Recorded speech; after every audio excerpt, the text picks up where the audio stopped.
spiked out. I could trip a referee. Tell by my attitude that I most definitely from.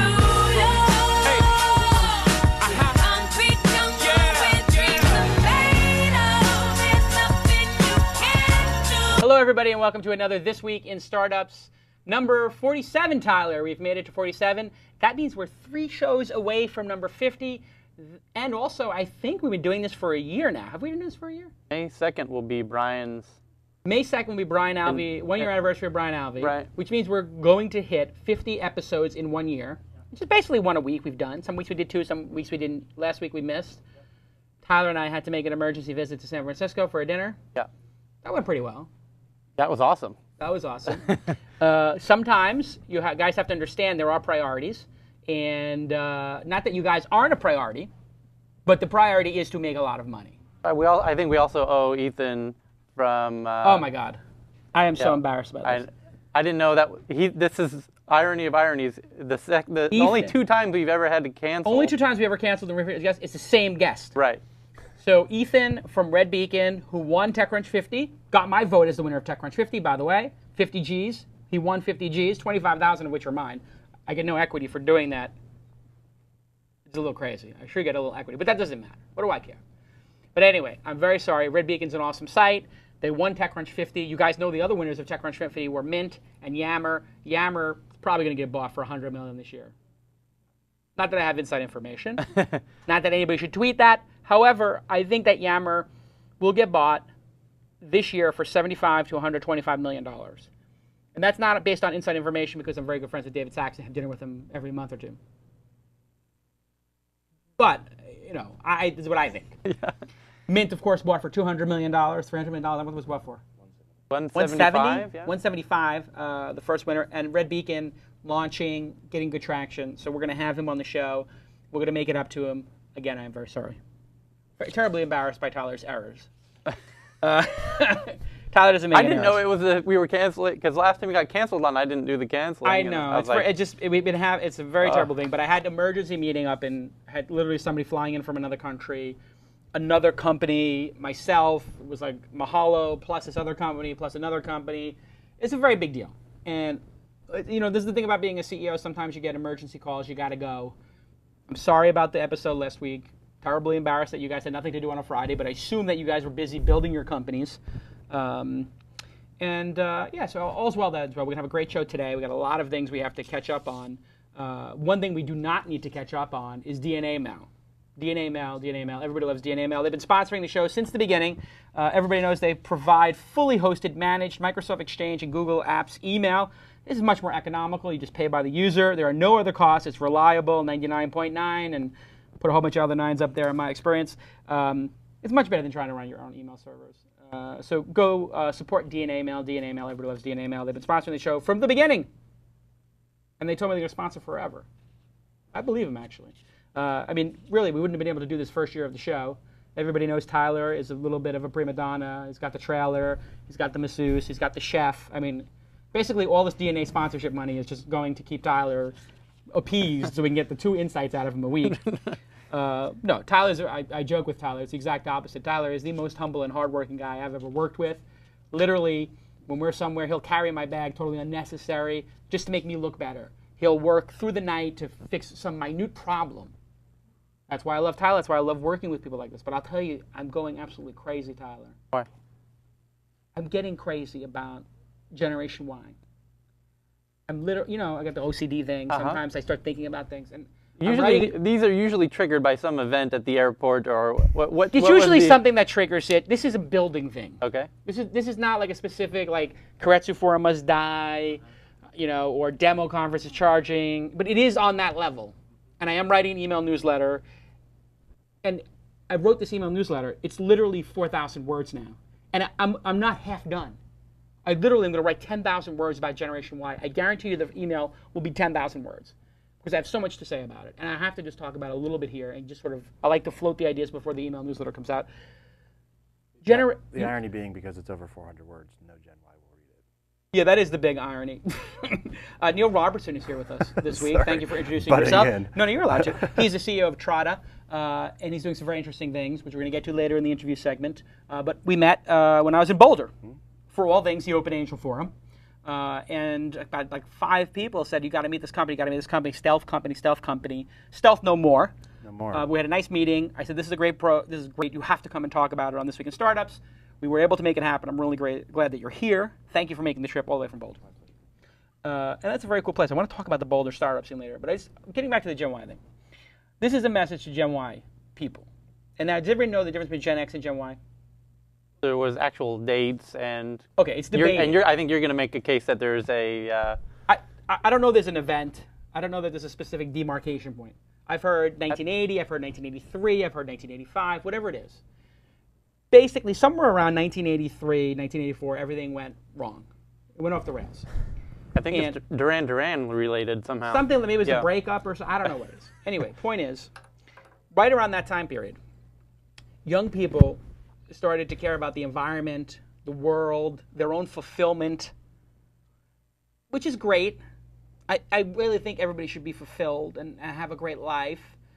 But then they got rid of competition in schools. You know about this, Tyler. When you went to school, you had a winner and a loser when you played basketball or baseball or chess. I have no participation badges. No participation badges. And so they call this Generation Y the trophy generation. They also call them millennials. But the Generation Y makes it easy because it comes after Generation X. And Generation Y are people who never lost in their lives. And they were told participation is okay.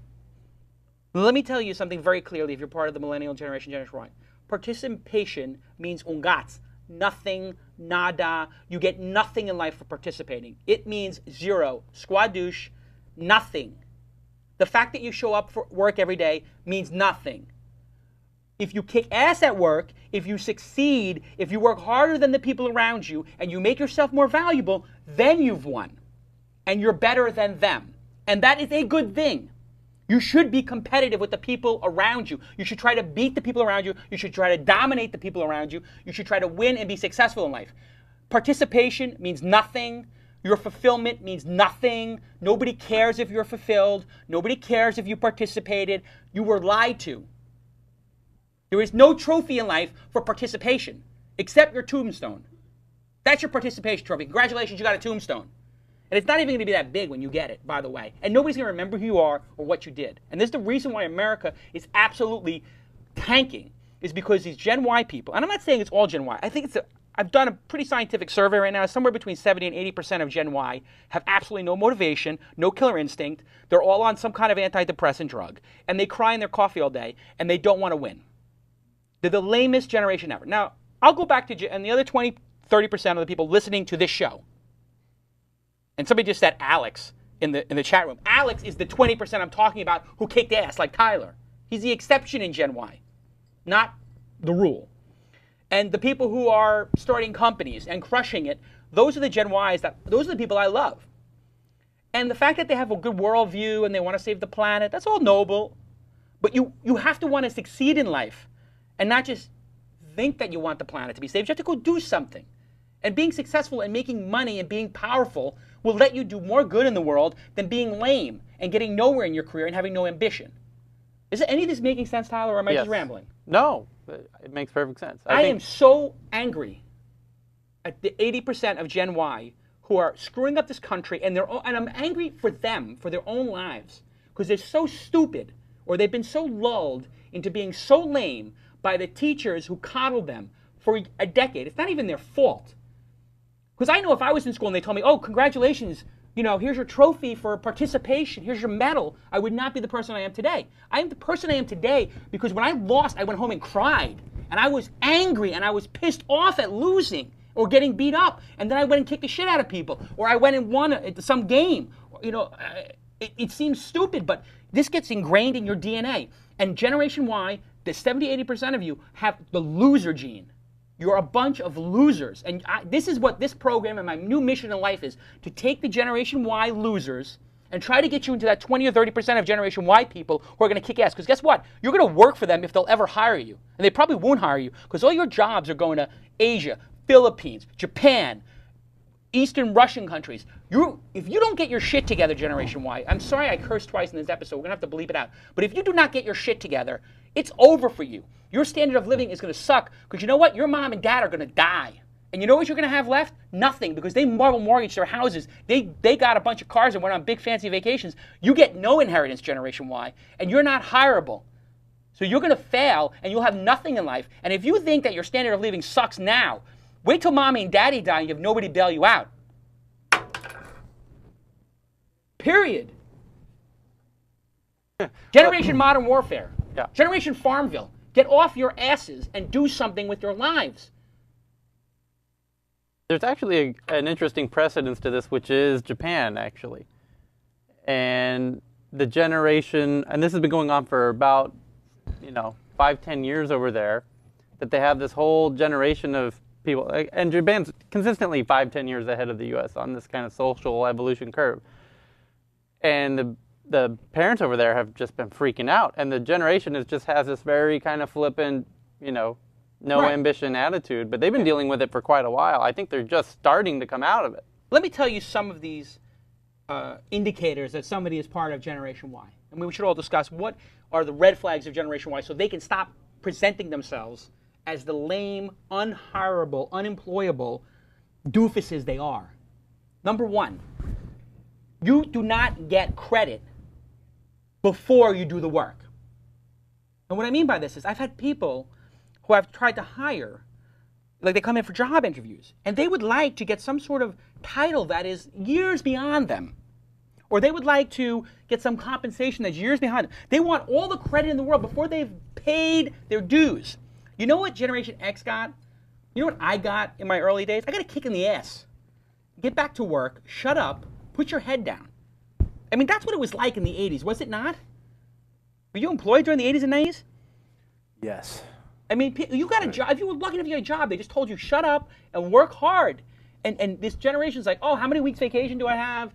And, am I going to be the senior vice president? Who do I report to? Do not ask those questions on a job interview. Just come in and say, listen, I am going to kick ass for you. I will do whatever you tell me to do. I will work hard.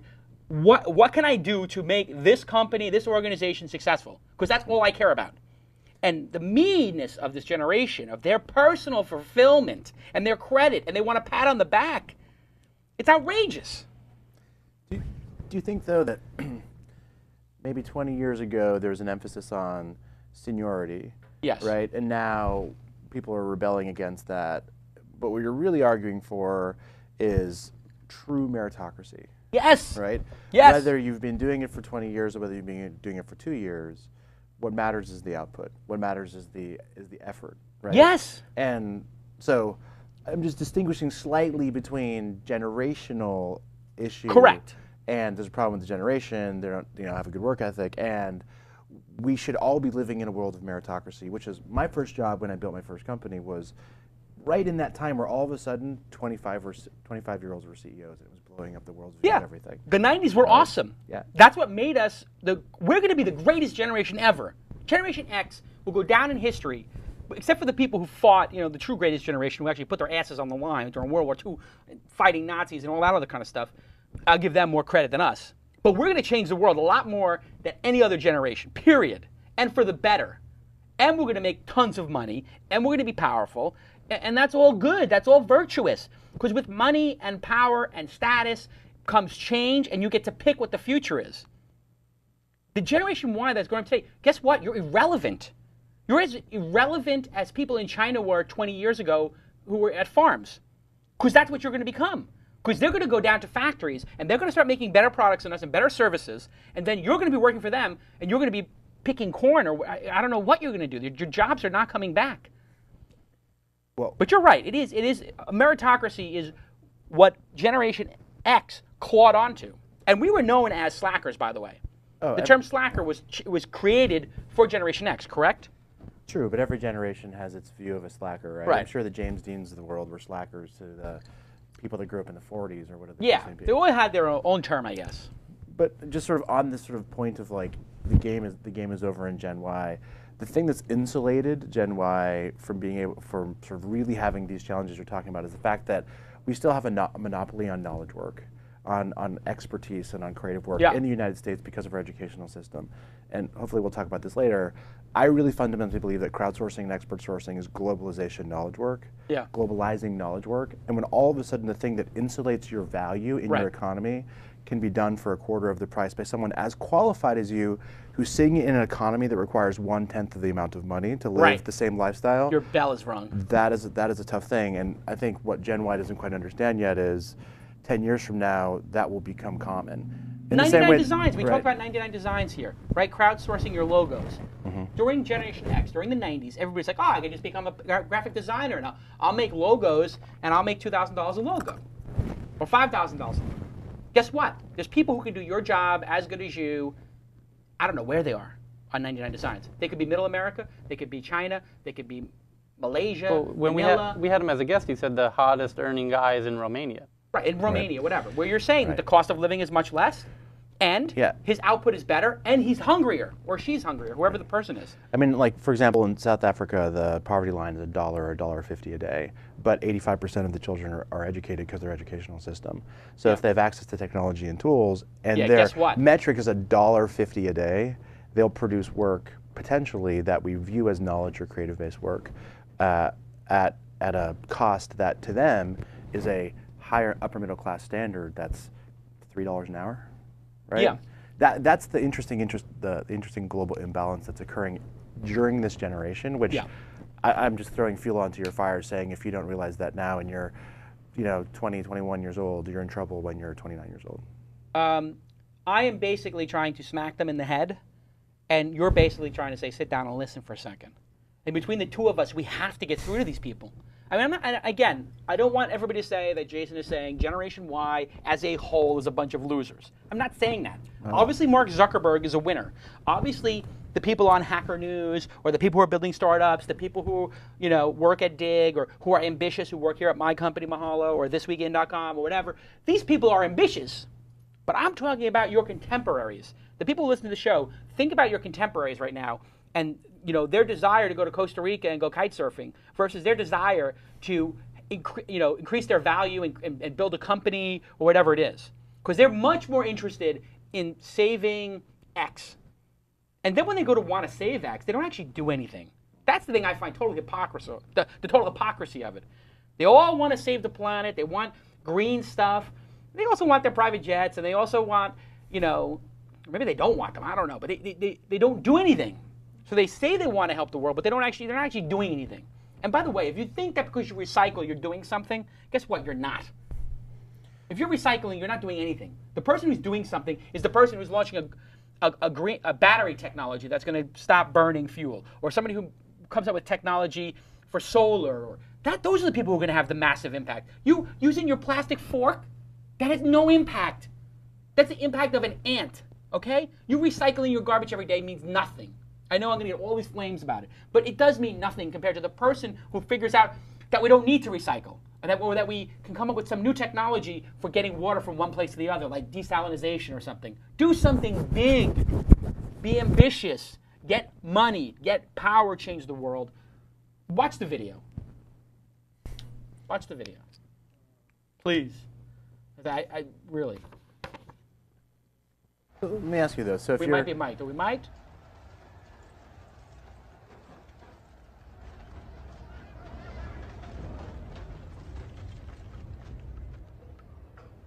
Drop your weapons. Gladiator, the Emperor has asked for you. I'm at the Emperor's service.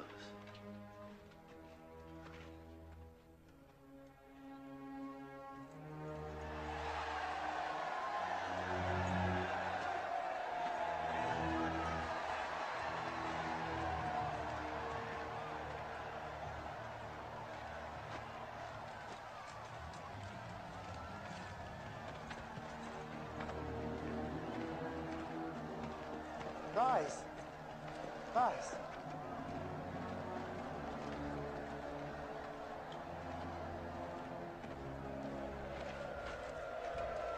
Your fame is well-deserved, Spaniard.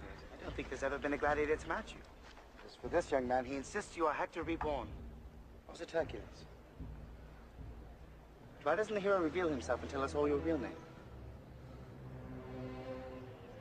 You do have a name. My name is Gladiator.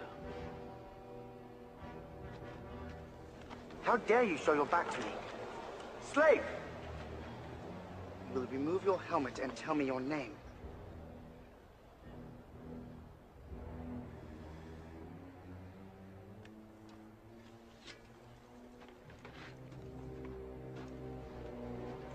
My name is Maximus Decimus Meridius, commander of the armies of the North, general of the Felix Legions, loyal servant to the true Emperor Marcus Aurelius, father to a murdered son, husband to a murdered wife, and I will have my vengeance in this life or the next.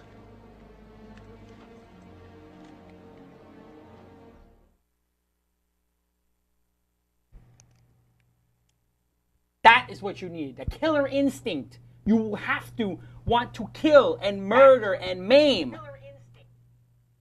Oh. I'm sorry, I know it's a 20-minute rant. It has nothing to do with the show, but it has everything to do with the show. Tyler, any insights on this? Oh boy, that's a can of worms there. Let me get back to you. I'm sure I can whip one up.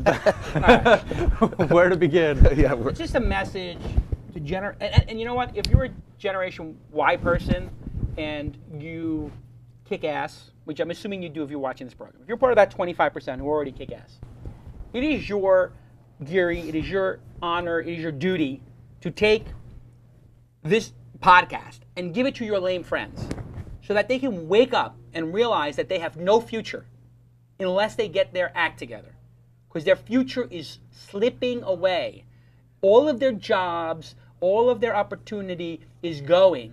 And the sooner they get a better degree in engineering, or they start working hard, or they start working weekends and putting in 60, 78 hours weeks to get their stuff together, it's over. And it's over for America if you guys don't get it together. This will be a dying nation. We got enough problems in this country based upon how people leverage themselves. But if you guys don't get your act together, and we don't have great entrepreneurs, and people want to work at startups and build more jobs, it's over for America. It'll be like Europe, negative GDP growth. Quality of life might be great for some people. You're not going to get jobs. We just heard it here. Anyway, let's go to Ask Jason. This has been a terrific or terrible rant, depending on who you are. All right, we have a caller. Yes, you. Hello, Jeff. Jason. Jeff, how are you doing? I'm doing fantastic. How are you? Good. Have you been listening to the program? Yeah, absolutely. For quite a while, in fact. Oh, really? It's not your first show. You've listened to the show for a little while. Yeah, been listening since probably episode 10 or so. Oh, really? Gary Vee stuff a while back, what's that, like a month ago, and then the episode with you talking about being a samurai and that kind of stuff. Good, good. And do you have a favorite guest? I don't actually have a favorite guest. I mean, I like Gary Vee a lot. I know people reference him all the time. Sure. He's got tons of energy, and I love that, but I find him slightly obnoxious. I'll tell him you said. You want people with that energy, obviously. Yes, of course. So, did you hear my rant about Generation Y just now? No. Oh, you missed it. Okay, you were on hold. How old are you? I'm 30. You're 30. So then what is that? Put them right on are you consider yourself Gen Y or Gen X? Or you're on the bubble? I'm on the bubble. You're on the bubble. Well, obviously you're calling to this program, so you're more Gen X than Gen Y. You have a question for us. You've got Neil here, who's a great entrepreneur who's built a couple companies. Ask us your question. So my question is about actually doing the paperwork part of registering your business. When you start out, there's a number of different companies that offer services, such as online services where you can just fill out the online survey and they register your LLC or whatever for you. There's also, you could go the lawyer route, and then also you can get the files, get the paperwork filled out yourself, and just kind of do that. So my question is, what would be sort of like the recommended method? Yes. Why? That kind of stuff. Okay. So you're talking about should you incorporate or not? And how do you incorporate? Should you use one of these online services? I guess LegalZoom does this, and there's all these other businesses online that do it. And they'll make an LLC for you, or a C corporation, or an S corporation. Or should you get a lawyer? The person who does it online maybe will cost them, I don't know, $300, $400, $500, $600, $700, under $1,000, let's say. If you get a lawyer, maybe it will cost you $2,000 or $3,000. It's all basically in that same zone, but this is a question that gets people nervous. It made me nervous when I was starting my first companies. And you can make some mistakes in terms of tax and in terms of partnerships and if you have partners. So the first question you have to ask yourself is really two questions starting out. Is one, do you have partners or not? And two, have you done this before or not? And a third one is how much resources you have. So, and how big you think the company's going to get. So do you have partners or not? I do not have partners. No. If you don't have partners, it makes it a lot easier because you don't have to worry about having an operating agreement and a stock agreement, who owns what. If you do have partners, you do need to worry about that. Who has stock? How much stock do they have? How does that stock vest? All those things come into play.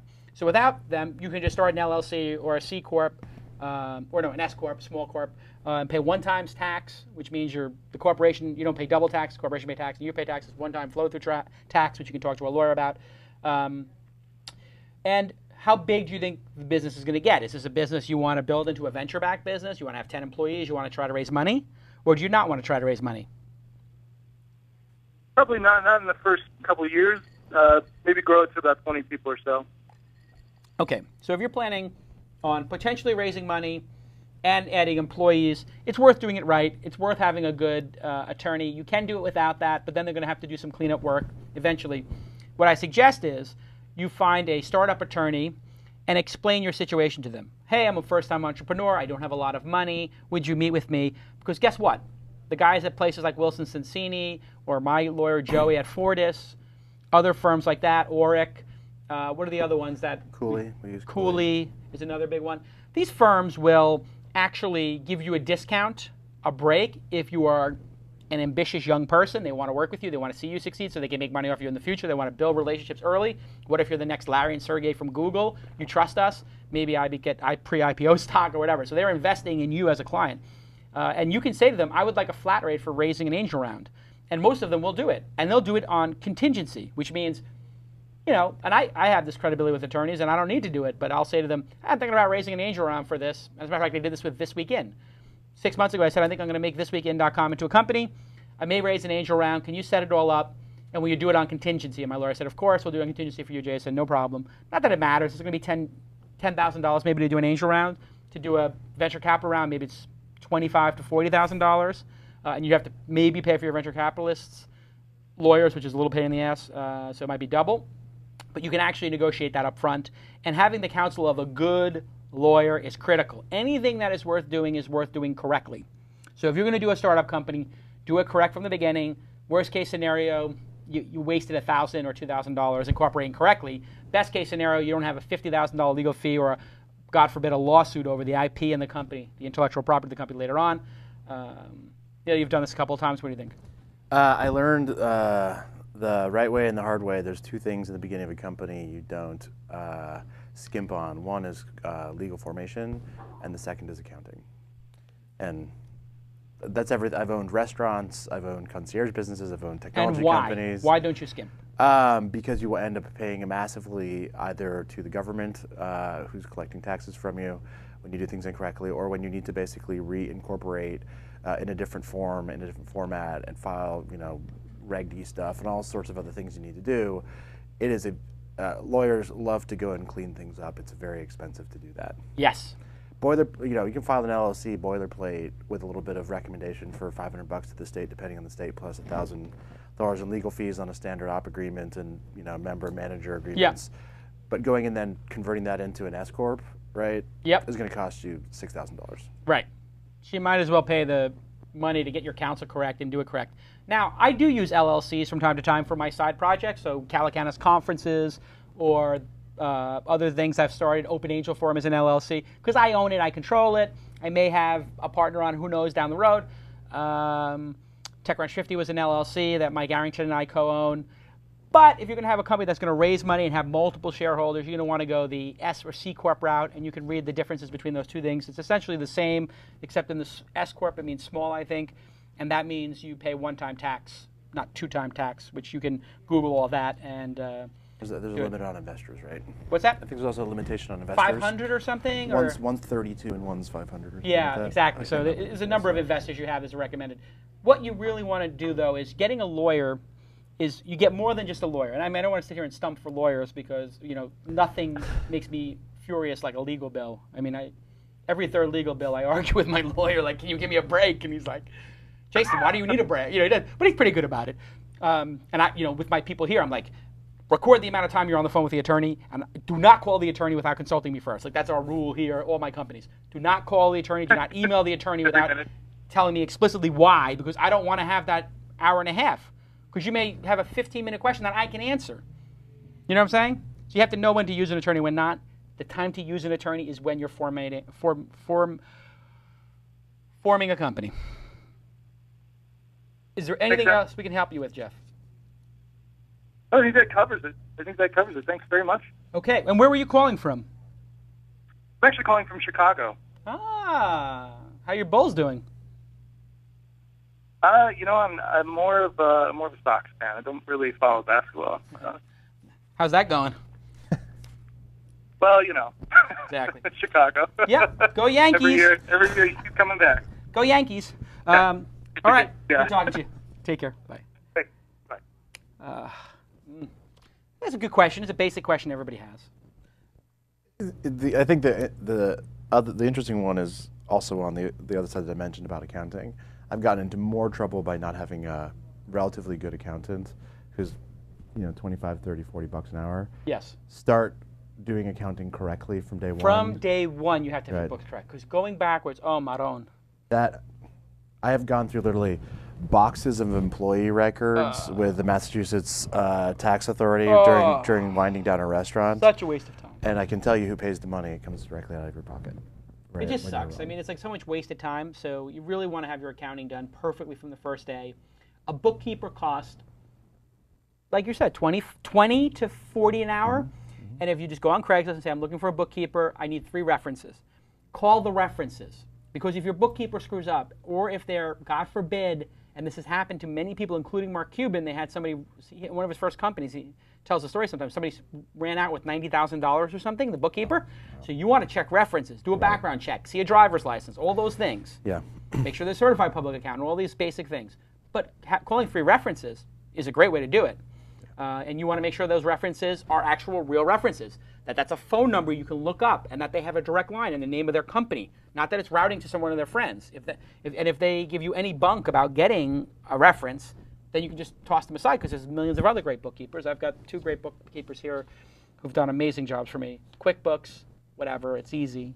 Peachtree QuickBooks, you're fine. Yeah. And learn how to read those statements, and always sign your own checks. That's my other rule.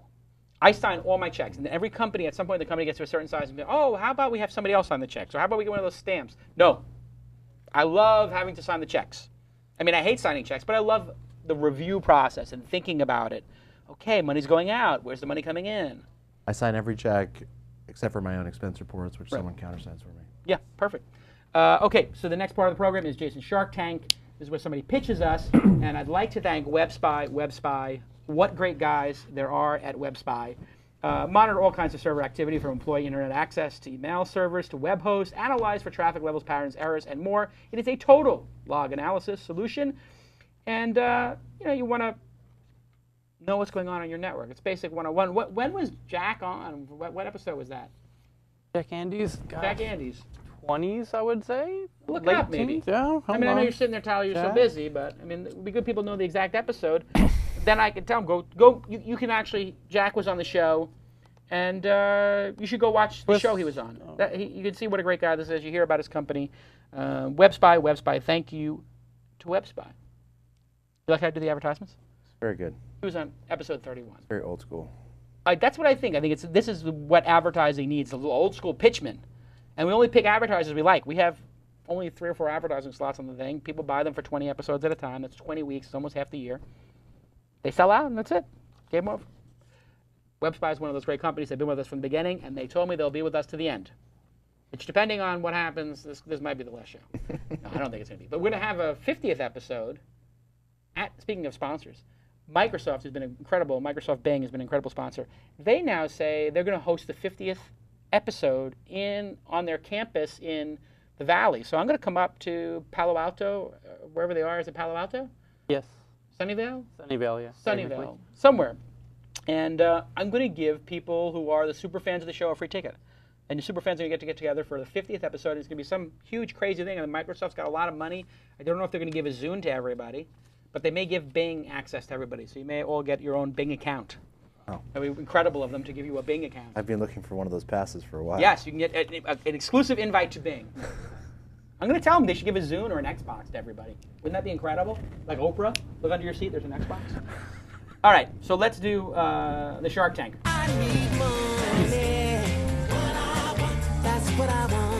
Okay, Thomas. That's what I want. What I want. That's what I want. Okay, Thomas from the 404. Are you there? Yeah, I'm here.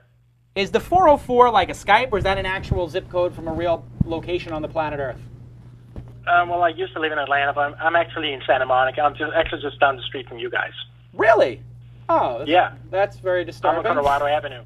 Oh, okay, you're on Colorado. Okay, very good. But you used to be from Hotlanta? Well, I'm originally from Denmark, but I had a 4-year stint in Atlanta. Oh, I see. So you're Denmark via Hotlanta. Got it. Yeah. Okay, so you know the rules of Shark Tank. Tyler, you of course know the rules. Neil, the way it works is they're going to pitch for up to 60 seconds. We have the clock set at 1 minute. We're going to listen to this pitch, and then everybody in the chat room is going to listen to the pitch, and we're all going to grade the pitch and give 2 numbers. 1 is the pitch, 2 is the idea. So I want everybody to type into the chat room pitch, a number from 1 to 10, and I want everybody to type idea, 1 to 10. You understand? Tyler, you understand? Thomas, you understand? Yeah. So there's no pressure, of course. We only have 500 people watching live and 75,000 people download every episode, including very notable angel investors and venture capitalists. It's not like this is your one shot in life, but it's probably the best one you'll have. So, no pressure. Are you ready? Yeah, I'm ready. Okay, 3, 2, go. All right. The product is called OneLogin, and it's a single sign-on solution for companies that operate in the cloud. OneLogin is pre-integrated with over 400 web applications, such as Salesforce, NetSuite, Google Apps, GoToMeeting, Zendesk, and TechCrunch 50 winner Yammer, as well as most of This Week Insider sponsors, actually. OneLogin can integrate with virtually any application using SAML, OpenID, or integrating with the login page. As companies move into the cloud, securing their sensitive data becomes absolutely critical because no one wants a Twitter security blunder. OneLogin gets your company up and running in a matter of minutes and gives your employees secure one-click access to other apps. OneLogin can integrate with your internal directory so you can keep on managing users there. And you can control password strength and 2-factor authentication, as well as integrate with any in-house web applications. In short, OneLogin is the best solution for securing your company's data in the cloud, as well as giving everyone easy and convenient access to their apps. This was a great pitch. Wow. Really well done. I'm going to go immediately to the chat room. Let me see your votes, your comments. I see pitch 8, idea 7. Pitch 7, idea 7. Pitch 9, idea 3. Pitch 7, idea 4. Idea 10, pitch 7. Pitch 9, idea 4. Pitch 9, idea 7. 9, 7, 8, 8. Wow. You got great scores. I loved the pitch because it was very clear what you did, I thought. I didn't hear how you make money, but I'm sure you can get to that. I got the idea that this is a much more secure way to log in, and maybe this replaces the login system that Mahalo currently has. Exactly. And we use your login system for some reason, and it's better, more secure, less, I guess, like you referenced the Twitter problem, like maybe you're talking about phishing. I think the only, and I love the way when you pitched, you mentioned that some of your customers were sponsors of the show, and Yammer, so you sort of knew your audience, which is a really good one. Neil, what did you think of the pitch and the idea? Oh, and so I give you on your pitch like an 8, and I think on the idea, I feel like a 7 or 8. Neil, what do you say? I heard it slightly differently, which was we have all these services running in the cloud. Take, for example, even my marketing department that's trying to log into Google Analytics and Salesforce.com and the other tools and technologies they use, Constant Contact, et cetera. And that rather than try to sort of hand manage, departmental accounts, you can actually sort of hook your traditional, local account management stuff directly into sort of this middleman broker, if you will, to those cloud services. And if people come and go, they leave, they use bad passwords, things like that. You kind of make the whole sort of corporate account password thing more. Yeah, that's exactly right. Oh, Yeah. now I like it even more. Now Yeah. I understand. So I was a little confused. Thank you for clearing that up, Neil. I do my best. Just as an example, what we can see that when you move into the cloud, everyone needs to have a Trada strategy. Everything you do in marketing is on the cloud. And people can't remember their passwords. Our customers typically have between 15 or 25 different applications. No one can handle that. So we can give you one strong password to all your other passwords, and then you don't really need to know your passwords to Salesforce or Google Apps or anything like that. I love it. So we literally just had this conversation in our company because we have 75 different apps that we use, and we just hired a number of new people. And we're going back and changing, everything to much more strong passwords. And somebody leaves the company and they know the global password. And also, I literally changed my password so that our social media director could log into my LinkedIn and do something to it to put in a widget, and then I had to change my password back again. I've had that happen too. Yeah, and because you need people to collaborate on all the, your account is now part of the corporate account. Right. So, to answer your original question, I think pitch, as I heard it, 8, 9. I think I totally understood it. Idea without understanding the model, somewhere between a 7 and an 8. Totally understand the need. Yeah. Which is so half, now I half feel the battle. Now I feel like since I didn't understand the pitch, I get like a 2 for being the guy receiving the pitch. I'm a 2 as an angel investor. I'm a 2 as an angel investor.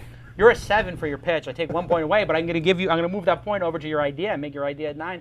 Tyler, what'd you give it? Let me see some scores up front.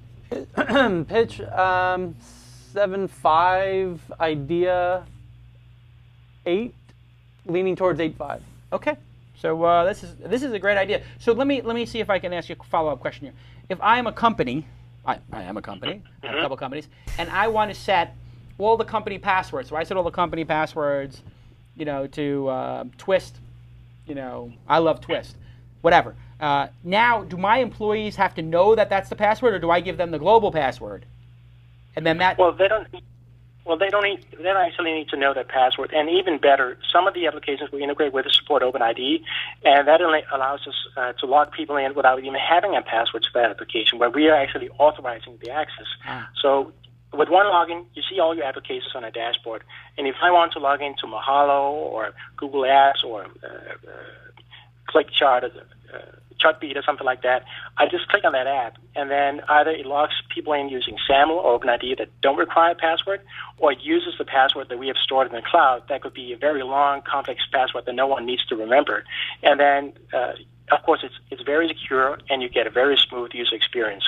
And the benefit that people often don't think about is you don't even have to remember any URLs. Yeah. I mean, we use 25 different apps in our company. I love this. And I can't possibly remember all those. And so it's free for a user. Like, so if the people watching now want to go there, they can get it for free as an individual. Well, we have a free plan where you can sort of kick the tires, but this is really aimed at businesses. There's a lot of alternative solutions for individuals. It's really the companies that will benefit from this. I see. So Yammer is using it for internally. Right. Right. Got it. To access their applications. This is a very interesting idea. And how long has the company been around? Did you raise money for it? What's the story? Well, we founded the company April last year. Actually, co-founding with my brother, which is the best thing I've ever done. And we started a public beta in October and started billing customers in, I think, beginning of February. So we've been officially live for a couple of months, and we took some seed financing from some private investors. Really? Anybody I would know, or? No, probably not. They're not well known, but they keep a low profile. So you raised an angel round. Yeah, small. All right. This is interesting. And are you going to raise more money? Are you going to go to Open Angel Forum or something like that? What's the outlook for the company? Yeah, we are looking to raise more money. Okay. And I'm interested. Talk to Tyler at mahalo.com if you want to set up a meeting. Since you're up the block, you come by. Mahalo's got organic lunch. Chef Jen cooks a lunch every day. Or if you come at 3 o'clock, we'll have the cut fruit here at Mahalo. I see you got a little bit of coverage. And I just did a little search for you guys. Everybody can follow OneLogin at onelogin.com. Or you can go to Twitter and just type in Twitter/OneLogin. You did a great job on the program. Any feedback? Any other feedback, guys? Any feedback from the what do you call that? Peanut Gallery, the Ustream Peanut Gallery. There's a little delay on the chat, but people are really talking about your idea, and they like it. Interesting. That's great. Okay. Well, you did a good job. Thanks for the opportunity. So wait, you say you're from Denmark? You're from Copenhagen? Yeah, I am. Every time I meet somebody from Copenhagen, I use the same line. You ever eat those brown bread sandwiches, the open brown bread sandwiches? And I agree with David, who was on your show last week. Yeah, Edith Davidson. That's right. Yeah, she's the most well-known, but she's not the best. But, so Edith Davidson, not the best. Pretty good. Which is exactly the same thing. She has a strong brand, but there's some other ones that I'll take you to one when if you're in Denmark or something. Well, this is interesting because now you're the second person from Copenhagen who has said that Ida Davidson is the most well-known, but not actually the best.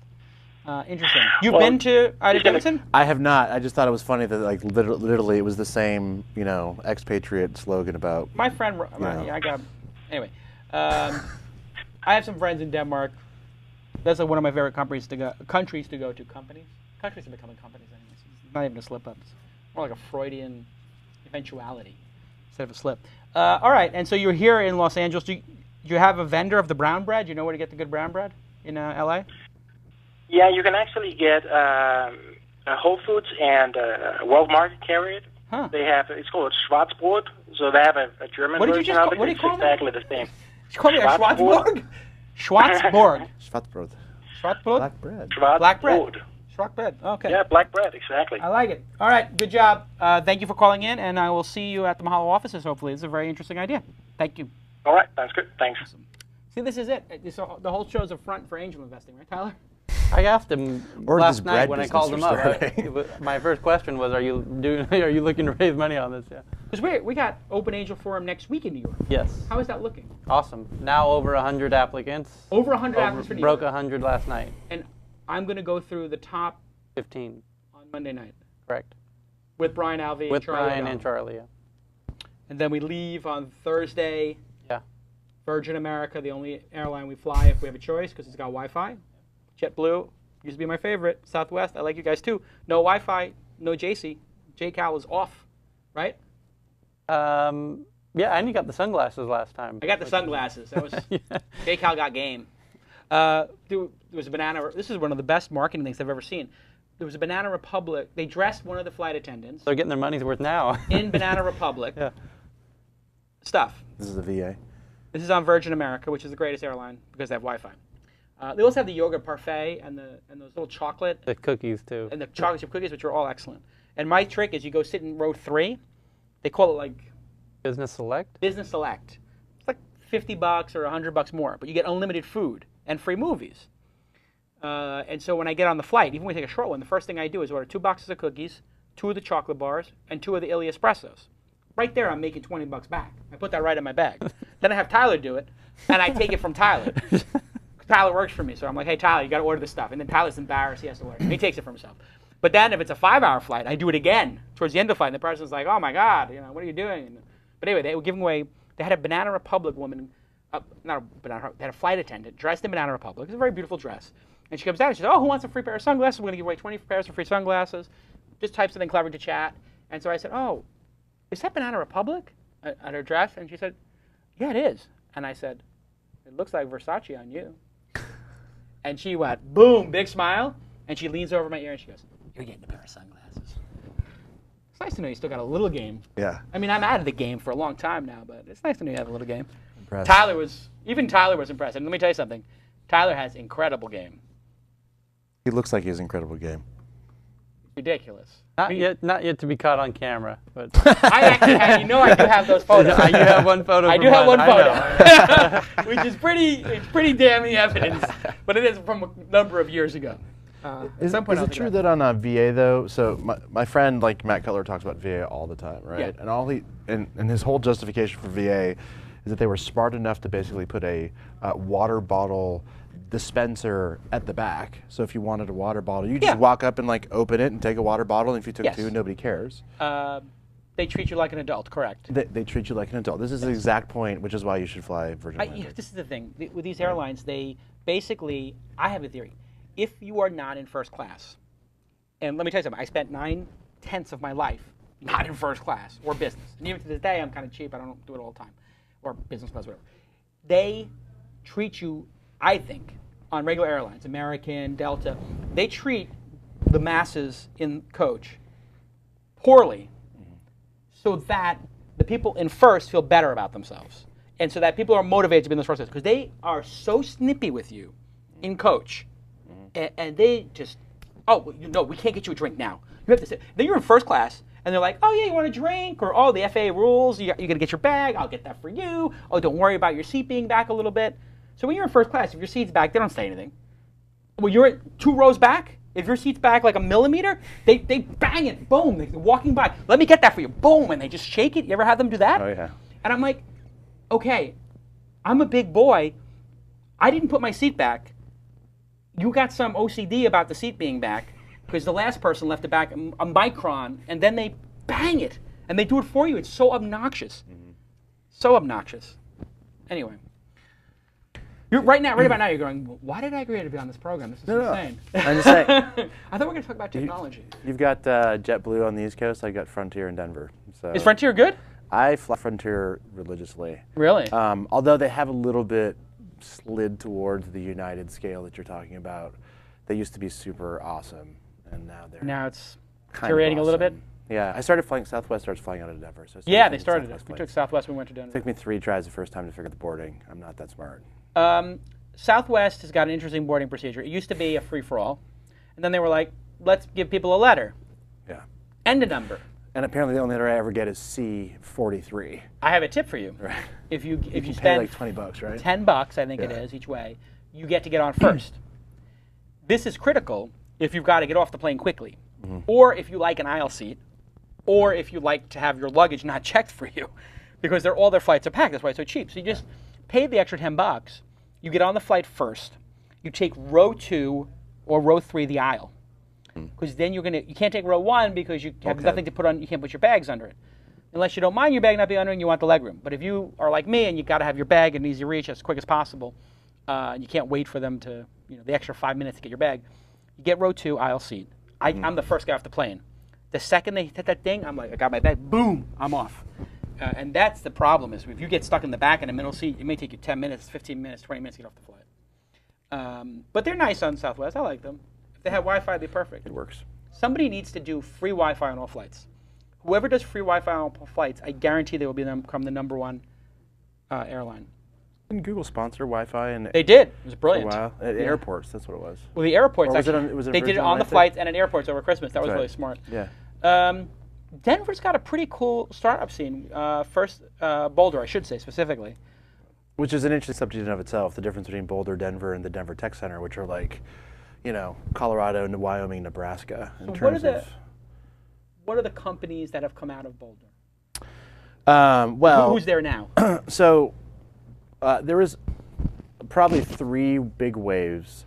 The first wave was all the storage technology companies. So you have like Storage Tech, Exabyte, all those players that were the first big sort of tech people that dropped into town. That was like late 80s, early 90s? That was late 80s, early 90s, that's right. I actually remember these companies. Yeah, and some of the, Storage Tech is part of Sun, is part of Oracle now, right? So some of the players from those days, like Jesse Ueda and things like that, are still banging around Boulder, right? The guys that started those companies.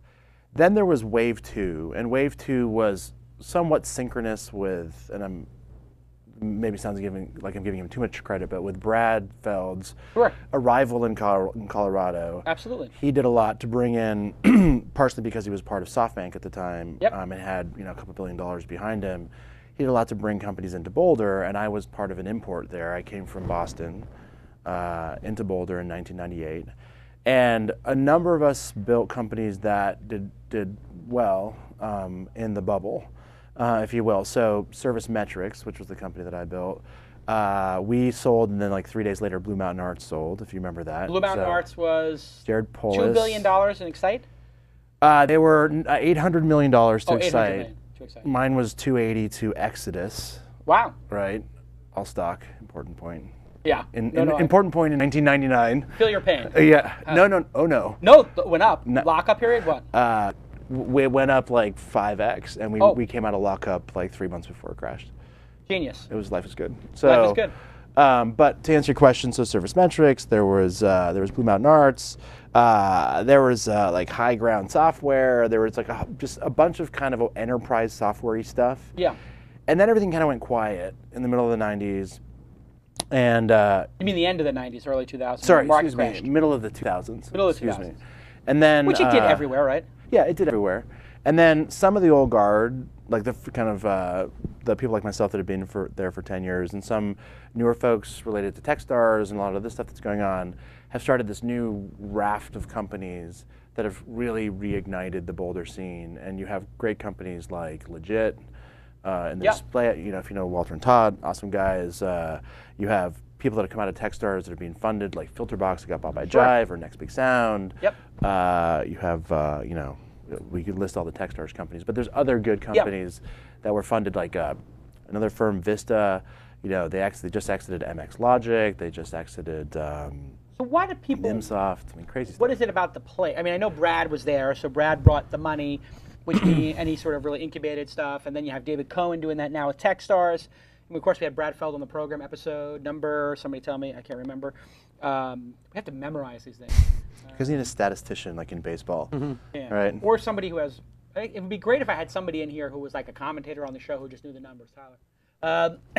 Number 35. Number 35. You can go back and listen to TWiT. January 17th. TWiST 35. Thank you. How critical was the sort of group of people who made some money to angel invest, Brad Feld, David Cohen? How critical are those to sort of making Boulder what it is? I think there's two things that happened synchronously. Actually, three things that happened synchronously that were really important.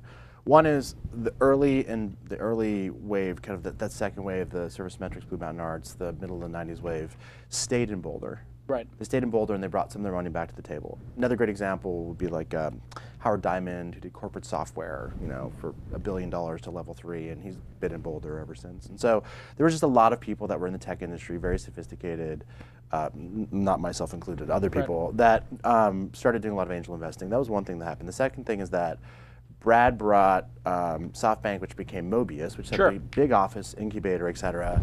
And then there was this huge growth in investment. There was iBelay, there was Fast Ideas, if you remember Pete Essler. There was, you know, Vista got started, Appian got started. There's a whole bunch of funds that got started. You have some of the older ones like Meritage and Centennial and things like that. But there all of a sudden was a self-sustaining venture economy. Sequel was, you know, on their second and third fund locally in Boulder. And then the third thing that happened is that, and we were actually talking about this earlier on, there's these sort of second-tier cities that at the end of the 90s started to claw into existence. So do you remember like the Silicon Prairie, which I think was Austin, right? So Boulder was Silicon Flatirons or something, I forget what it was called, Silicon Front Range. And there was this all happened because I started Silicon Alley Reporter, and then everybody was like, oh, we have to have Silicon Alley because if you put a name on it, it's successful. That's right. So there was like maybe 3 or 4, you know, Research Triangle Park became, you know, all that kind of stuff. For whatever reason, and I think because of this infrastructure that Brad had been very cognizant of building, when everything got wiped out in the apocalypse, Boulder was really the only second-tier city that survived. And what started to happen was that the coastal VCs started to look at Boulder and realize there was a much more cost-effective dynamic to building companies there, which is a whole conversational thread we can go down if you want, building companies in different places. But and you now see a lot of people from the East Coast and West Coast firms hanging out at Trada. Yeah. And they're there looking at deals. I know when I was there, I check in with GoWalla. I see Stuart Alsop was there a week or two before me. And so I get set up, like they say, oh, meet these 5 companies. You're one of them. We start going to meet the 5 companies. Every company I go to check in, Stuart Alsop's been there. I'm like, Jesus, another angel investor is basically, you know, cased the town for me.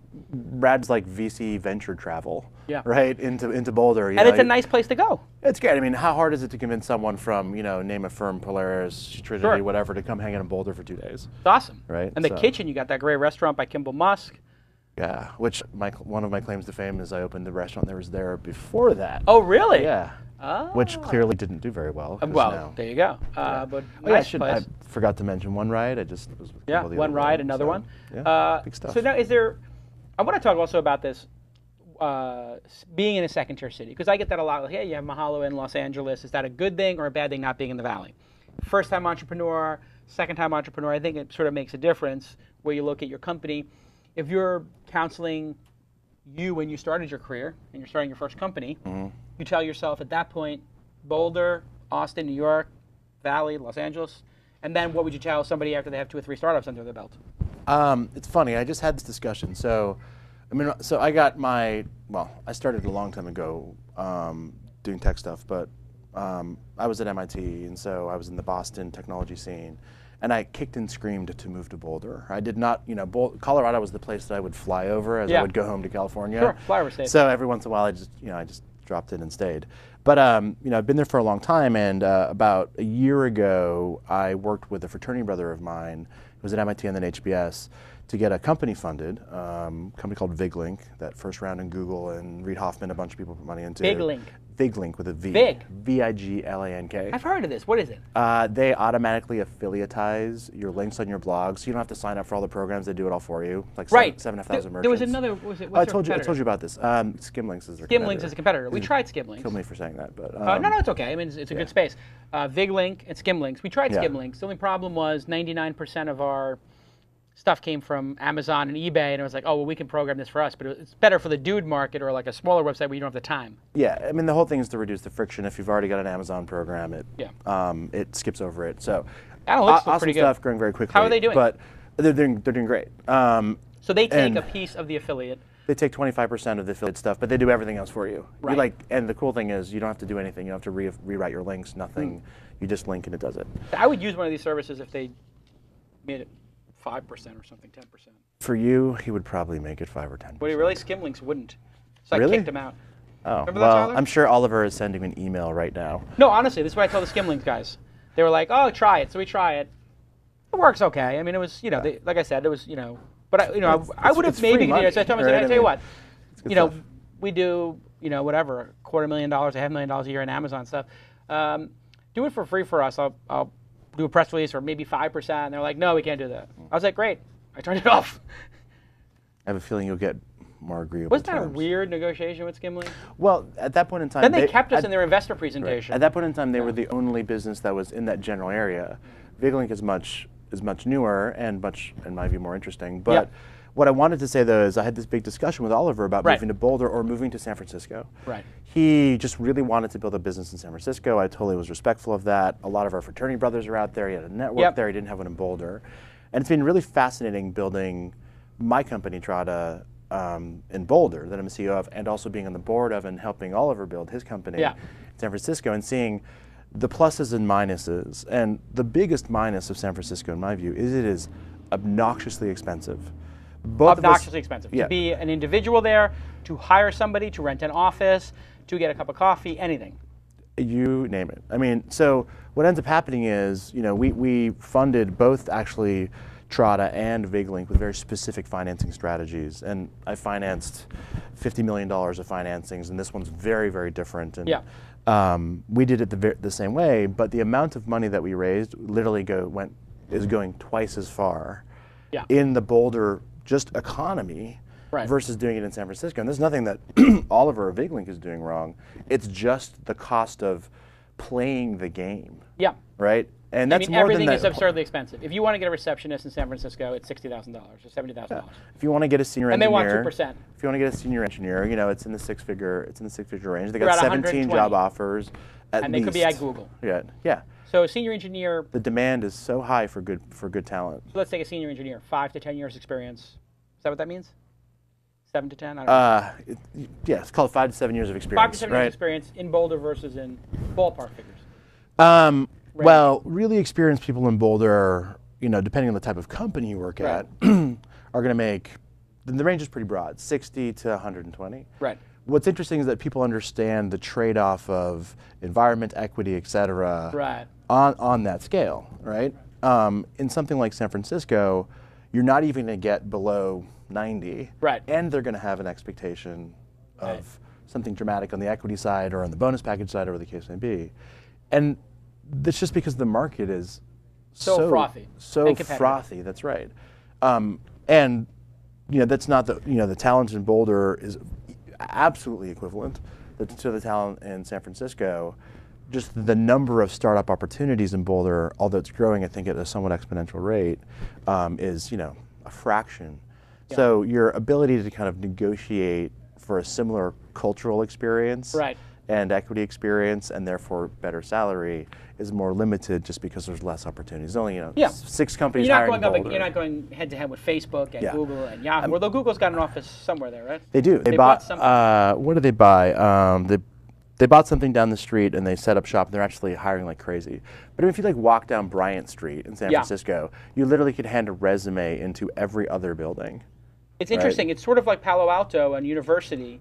It's a University Avenue of Boulder. Yeah. So which is, VigLink is on Bryant Street, so that's how I know. There you go. Yeah.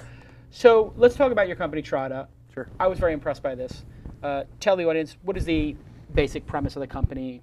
It just launched 2 weeks ago, I think. So we launched publicly 2 weeks ago. We've actually been working on the company, started it 18 months ago, and have been running the actual application for 15 of those 18 months. So when we launched, we had 75 customers and revenue and all sorts of great stuff. This was just more of a market launch than a product launch. The premise of Trada is simply that running paid search campaigns, Google AdWords, Yahoo Search Marketing, Bing, Ad Center, for a small and medium-sized business, someone spending $1,000 to $50,000 a month in paid search, is not intellectually complicated, but incredibly time-consuming and complex to do well. It's hard. It's hard. So explain to the audience what paid search means, because there might be some people, SEM, search engine marketing, and paid search. People don't always know what that means. They know what SEO means, search engine optimization. Sure. I get myself ranked in the top 10 in Google, Bing, or Yahoo. What does SEM, paid search, mean? So paid search in general is the process of going to a search engine and saying, when someone types in, let's say they type in startup webcasts, right? I would like to put my ad next to the results. And at the top and at the side, you see what's called sponsored links, and those are paid advertisements. And the agreement that you have with the search engine is that when someone clicks on that advertisement, you pay whatever you've bid to the search engine. Multiple people will want to appear on the same search term, and so Google et al. Runs essentially an auction where the highest bidder gets the highest position and therefore the most clicks. And what you bid is the price you pay per click. You could pay anything from 20 cents a click up to, I think, mesothelioma. Mesothelioma is like $98 now. Right. Right, $98 a click. So if you want to go spend a lawyer's money, type in mesothelioma and just start clicking on stuff. Don't do that. Don't do that. We're not allowed to do that. Well, some people do that with their competitors. They type in their competitors and they... Google and everybody is much smarter. Much better. To know that those are, they don't charge their customers for those things. So basically, I'm a small plumber in Boulder, and I want Boulder Plumber, and there's 20 of us competing for it. Right. And I decide I'm going to spend 75, but I don't know that you can also do pipe bursting or bathroom install or all the other things. So here is the challenge of why this is hard. That's not very intellectually complicated to say, okay, I get that. Here's a term I want, here's what I pay for it. The challenge, though, is that Google and Yahoo and everybody else runs a separate auction on every single term that someone could type in. So as an advertiser, if you're a plumber in Boulder, you've got to go bid on Boulder plumbers, Boulder water problems, Boulder water damage, fix my pipes, who fixes pipes in Boulder. Plumber zip code number 1. Plumber 80302, plumber 80302. And if you're in California and you have people who are Spanish or people from Korea or K-Town here, they might be typing it in Korean, they might be typing it in Spanish. Absolutely, right. So when you take a look, even for a small business, at the number of keywords are search terms that can exist, it's thousands and thousands and thousands. So as a small business who's trying to figure out how to go to people's houses and stop their basements for flooding, they just simply cannot sit in front of Google and figure all of this out. It's just too complicated, it's too complex. If they spent 10 hours a day, they could do it well. So this is the problem. This is the problem, businesses, right. People who are spending under $25,000 a month, they may not have an in-house search engine marketer. Yeah, they definitely do not have an in-house search engine marketer, and they may not be able to afford an agency that would do this for them because there might be a minimum spend like $15,000 or $20,000 because it's a very time-consuming activity, so the agency has to make money and you have to be big enough to give them money. So what does Trada do? Well, what Trada had the idea to do was to try to solve the problem not with purely technology, trying to build a piece of software that would understand what words you should bid on and the bid prices. There are those kinds of pieces of technology out there, and they do good jobs in some contexts. Our idea was that we wanted to solve the problem by bringing the expertise to you. If you're a small business, you should have access to someone that knows how to do this. And there's hundreds of thousands of people that know how to run these campaigns. The way that we decided to do this was to create a marketplace where an advertiser could essentially define what they wanted to spend and what they were willing to pay for a visitor or for a sale. We have both of those models. Right. And then we essentially crowdsource or expert source, which means we offer to our whole marketplace the ability to work on the campaign together. What's amazing about this is if you think about it. So wait, there might be, let me just make sure I got this correct. You have hundreds or dozens or thousands of search engine marketers in your network. About 380 so far. So you have 380, which is a lot actually, because this is a very growing, specific growing scale. very quickly, yeah. So like 99 Designs, which has a bunch of designers, Right. you have this even more sophisticated group of people who actually do search engine marketing. Right. They watch people who are the plumbers or the small business or the medium-sized business come in and say, I need to get people here for my plumbing services. I'm willing to pay 50 cents, $1 a click to get them to my website. And then they just team up and go do all this work. Well, so one thing that's really important is that in our model, you mentioned 99 Designs. So in 99 Designs, you would say, I need a logo, and 300 people would independently submit results that you would pick. In our model, we actually really believe in the wisdom of that crowd.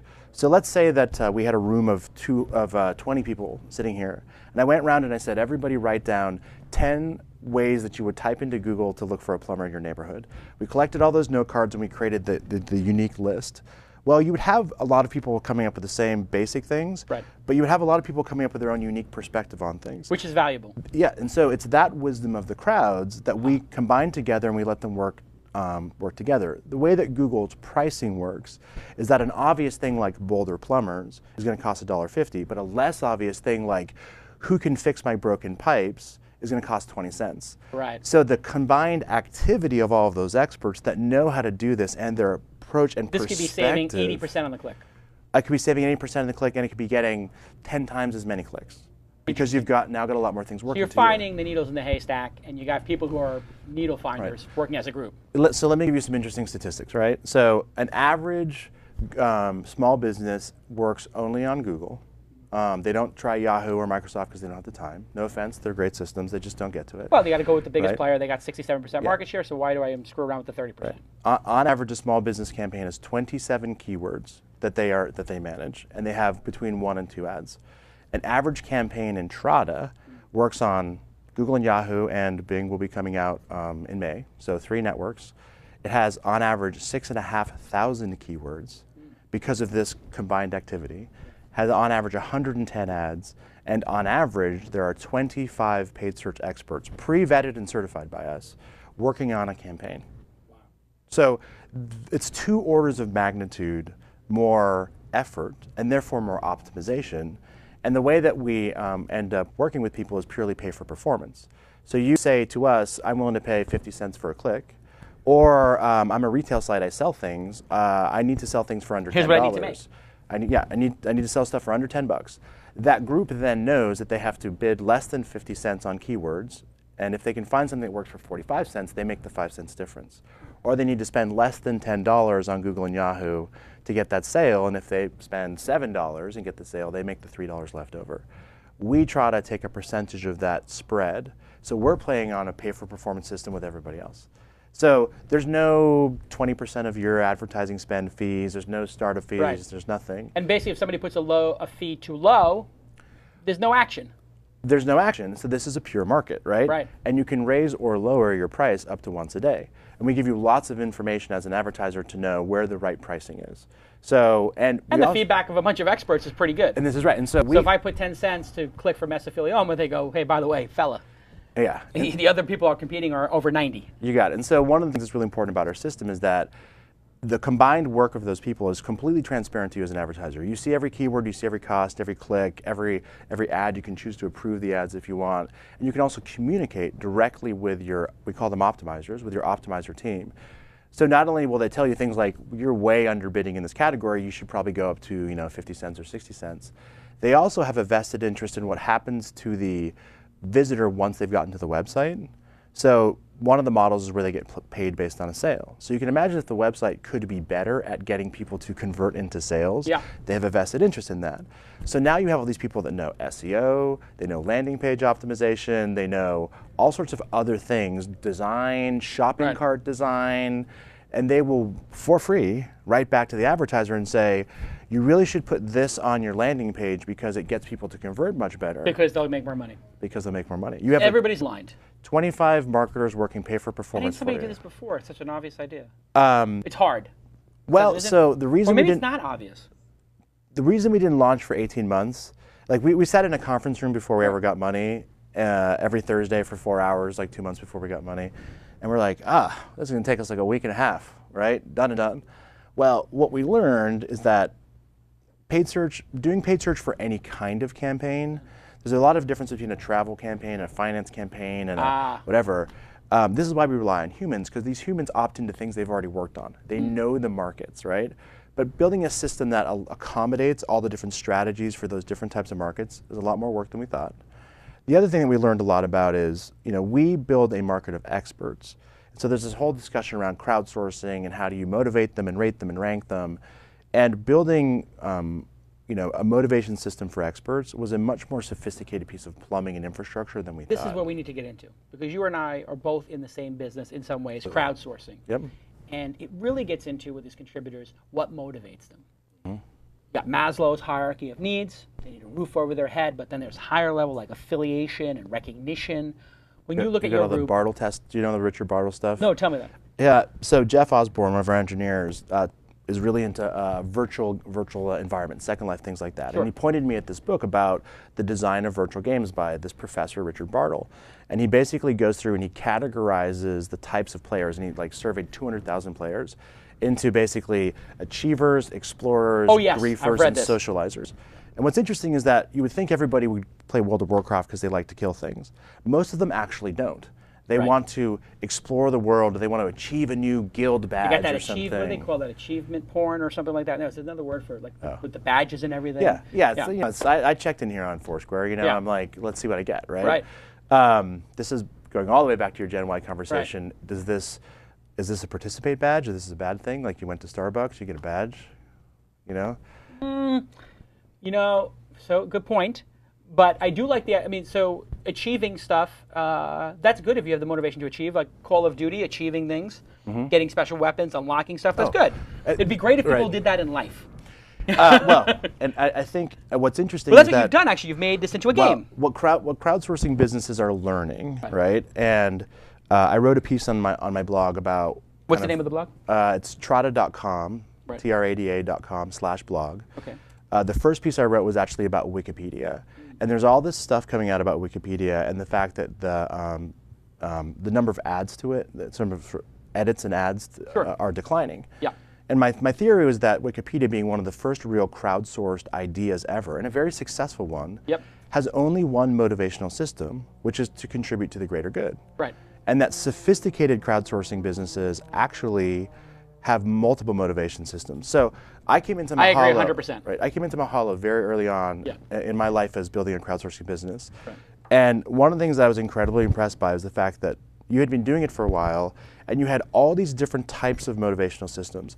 I came in, I answered a few questions in Mahalo. Yeah. I made like 47 Mahalo cents or bucks. Yeah. I got like a yellow belt. 3 people in the community were like, "That's awesome, good job." Right. I was overwhelmed by how many different ways, depending on the kind of person I was, that I could have been pleased with my experience. Right. And I mean, frankly, we poached a lot of those really good ideas. So I mean, we're all in the same business. We're all figuring this out.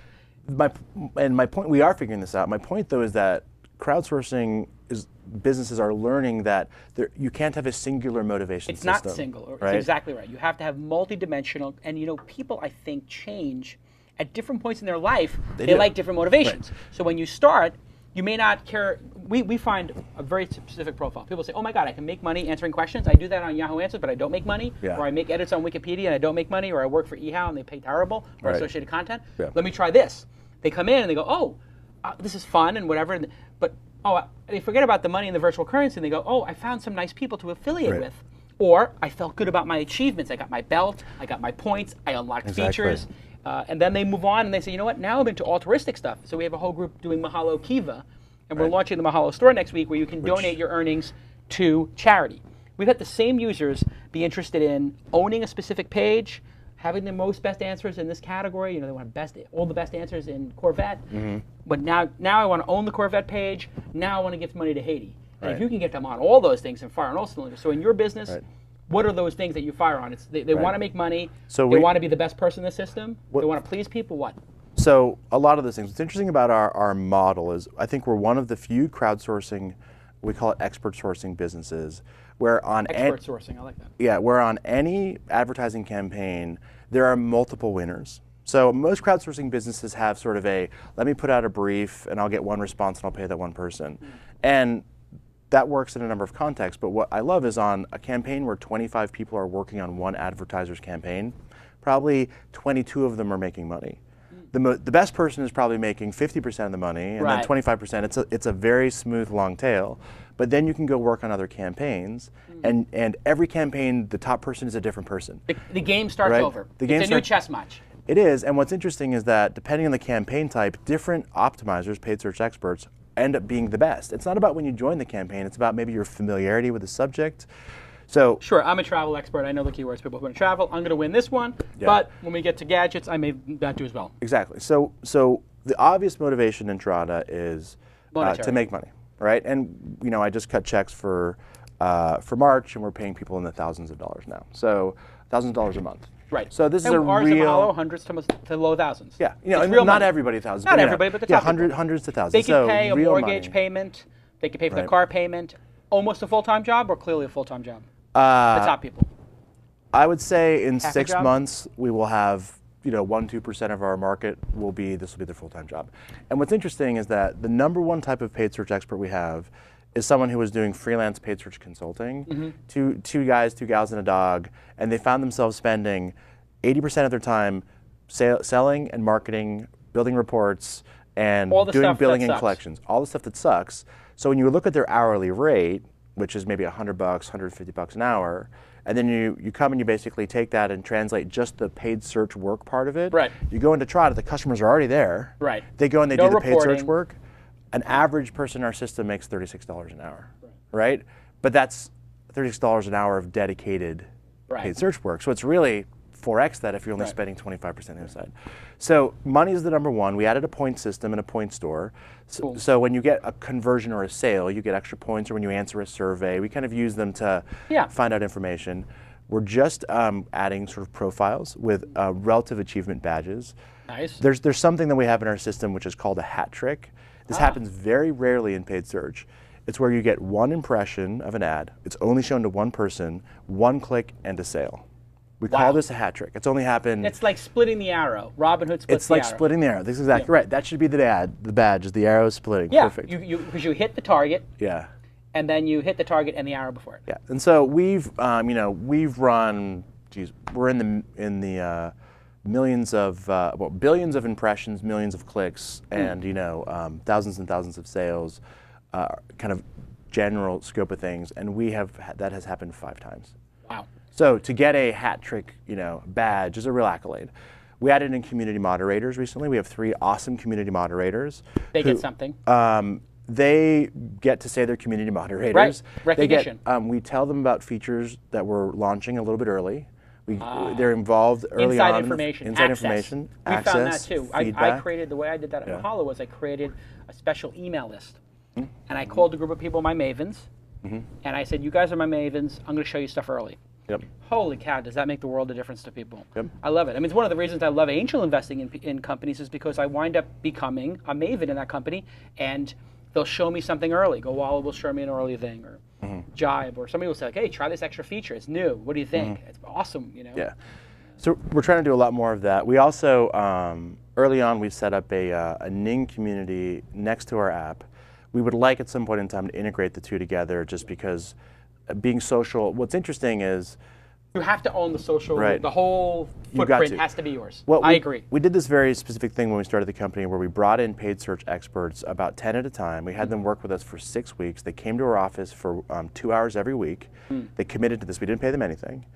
And what we found out in the first meeting is that every one of them said, I don't actually talk to that many other people that do this. It's a very That solitary is job. Such a good observation. Right. At Weblogs Inc., we had something called Winstock, Weblogs Inc. Network Stock. And we brought together the 30 bloggers who've been working together for 2 years together. Literally, people cried when they saw each other and hugged each other because they've been working together, never met. It was so powerful, the affiliation, and the friendship.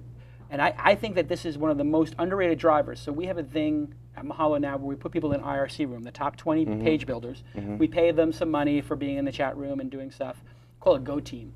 And at the end of the day, we were doing a phone call with them. Holy cow, the phone call was like a revival meeting. I mean, people were just so, it's so great to hear your voice. Yeah. And I told my people, we are such idiots. Talking to people on the phone is so underrated. So then we did a thing with our top 12 people, the vertical managers who manage the page managers. We talk to them every 2 weeks on the phone. We do a check-in call. How are you doing? What's working? How's your kids? Transformative in terms of motivation. It's attention. And it's attention from daddy and mommy or the bosses or whoever it is. And I was counseling the CEO. I hate to take over the conversation, but you just inspired me with this point. I was talking to the CEO of Wilson Sonsini, and this guy's got 1,500 employees, a $500 million a year business. And I said to him, we're talking about motivation, employees. I said, being CEO is the loneliest job on the planet, isn't it? And he looked at me like we were like long lost brothers. And I said, I can tell you the best thing you can do is talk to other CEOs or whatever. But think about your people. And whenever you have a chance, grab the handful of people you think might be a problem or who might be struggling or who do a great job. And just say, what are you doing for dinner? Let's grab a bite. Or, hey, I'm going out to Starbucks. Would you like to join me? And then put yourself in that person's position. 20 years ago, when you were up and coming, what does it mean to them that the CEO took them to a cup of coffee? They're going to tell their spouse. They're going to tell their friends. It's going to mean something to them. And I have to. And he told me, he goes, do you do that often? I said, not often enough. I have to remind myself. Yeah. And when you do it, it pays such benefits. Now, Tyler, I get to hang out with all the time. He doesn't need me to, cajole him, whatever.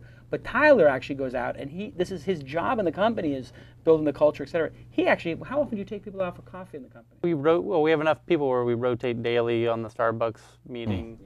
And then I'll take a week off or two, and then we'll start up the cycle again. Just basically go to get coffee with people. And man, it really, the people, we're social creatures. Something that we did actually this last Monday, is we did something that we called the barn raising. Yes, like the Wikipedia barn raisings. Anyway, a barn raising. It's a hackathon, but it's a business hackathon, right? And so we had everybody come in, and we part of a barn raising, as my VP of Engineering and Ops, Michael, pointed out, is you've already got everything pre-cut. You know what you're going to do. So we picked a feature area we wanted to work on. And then we went through this process of getting everybody involved in what should the scope be, building requirements. You built the barn on the weekend. What's interesting, though, is that we then had departments mix up, and engineers helped write press release, right? And salespeople helped do UI wireframes with their designer. They walked a mile in each other's shoes. They did. And part of that is because after we launched the company, I'm very aware of kind of the traditional sort of S curves that go on in a business. What does that mean? There was an old HBR article about the fact Harvard that, Business Review. Harvard Business Review article. You go to HBS? No, I didn't. Right. But they wouldn't let you in? But I got the magazine. Me too. That's my story. You wouldn't get into that. You're too successful of an entrepreneur. I spoke at HBS. That's my line. I always tell people that. I speak at HBS every year or two. They ask me to come down. And I'm like, you know what? I couldn't get a job in the cafeteria here. No, absolutely. Let alone as a student. Yeah. Why am I here talking? Yeah. I feel like I'm some kind of like freak pet or something they bring in. It's like Rodney Dangerfield in Back to School. Yeah. Where he's like doing he's like talking about like all the things you really got to do to like get a building built in Chicago or whatever. That was awesome. Yeah. It's very similar. But I love that scene with Bob. Well, who's where he talks about the Korean War and he goes crazy. Is that in Back to School? When he goes back to school, who is the great comedian who used to yell and scream who died? Sam Kinison. Sam Kinison. That's Sam right. Kinison plays a teacher. That's right. And he's like, oh, Mr. Smarty Pants. Yeah. Somebody pull that, if you guys, Kenny, Dr. Chen, if you could pull that up, we'll play it after the show for people. But oh my God, was that a great movie. But the S curves thing. So this article was talking about how executives traditionally have sort of an S curve of skills. They can deal with organizations when they look a certain way, from 0 to 5 million in revenue, 5 million to 10 million in revenue. This many employees, right? that many employees. Because you have to sort of rearrange the types of ways that you approach problems as you move through those S-curves. It's sort of the classic, when you see a big enterprise software company doing 500 million of revenue, it's a good time to sort of bet that they won't make it to $1 billion, because that's like a huge jump for some reason. So it even happens at very, very big companies as small companies. But I realized after 18 months of launch that we were actually, as a company, going into our next S-curve, right? We had been very heads down about getting a really, saleable, well-working 1.0 product. It's a well-executed product. Yeah, I mean, we do phenomenally for our customers. When they come in, they see results they would never see elsewhere. It's a great product. We're very happy. We also know where we can go with it. Right idea, right time. But now the business is all about constant refining of the machine, constant iteration, efficiency, making it better, making people happier, constant bliss. And I kind of realized in this process, after watching everybody kind of mix up the groups, that actually my role as a CEO is completely different. I woke up one day, the day after launch, and realized that everything I did for the last 18 months, I couldn't spend any of my time doing for the next 18. And what was that? From being a product person to being a motivator and an educator? What changed? I'm a very tactically oriented person. I sort of, going back to your commentary on Gen Y, I self-evaluate if I'm doing a good job based on how much I'm outputting, right? Did I write a bunch of blog posts? Did I write an awesome presentation? How many customers did I close? Did I get the financing done? Did I go get some venture debt? All the kind of stuff. You're driven, you're type A. Yeah, very much so. But now I have enough people in my company, and they're all very sophisticated and experienced players. I mean, everybody. We have very sophisticated engineers. You don't need to be the one putting the ball in the basket. I can't helicopter over a department that I happen to wake up and think about one day, find something tactical that interests me, dive bomb in, because it basically scatters the troops, and they got to go and reform and keep marching the way they're marching. So I now have to basically move into a strategic role where I anticipate strategic roadblocks and I try to get them out of the way before anybody else encounters them tactically.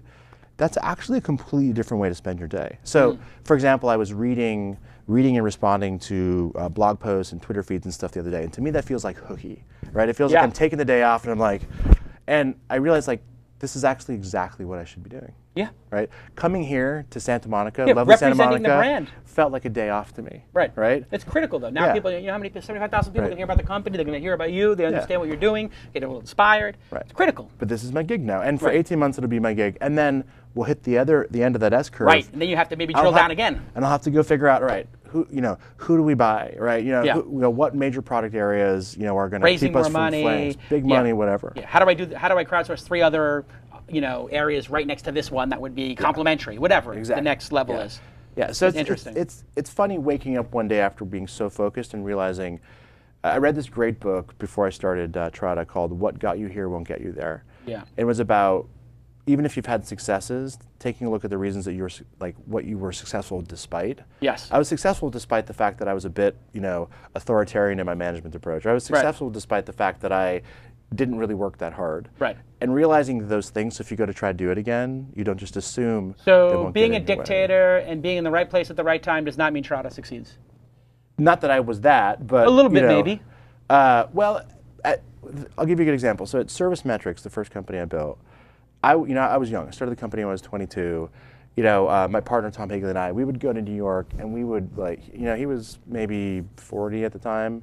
He was an awesome mentor to me, but he liked the nightlife. Right. So we would go to New York, and we would go to whatever, the Knitting Factory, or go down to the Vanguard and just get schnozzled and get up at 8:30 in the morning and go talk to Merrill Lynch and close a customer. Right. Right. That's just kind of how we did it, and we had this great rapport building things that way.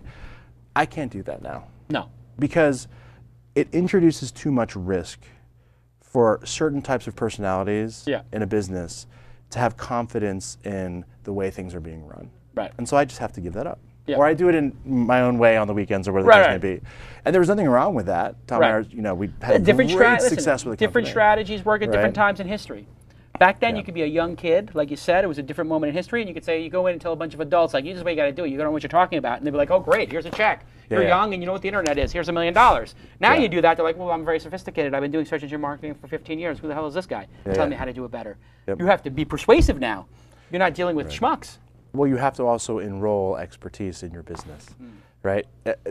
You're right. The huge transition from the end of the 90s to the end of the first decade of 2000 was you were the smartest person in the room. Now you have to have the smartest people in the room on your team, push the influence towards you. Yeah.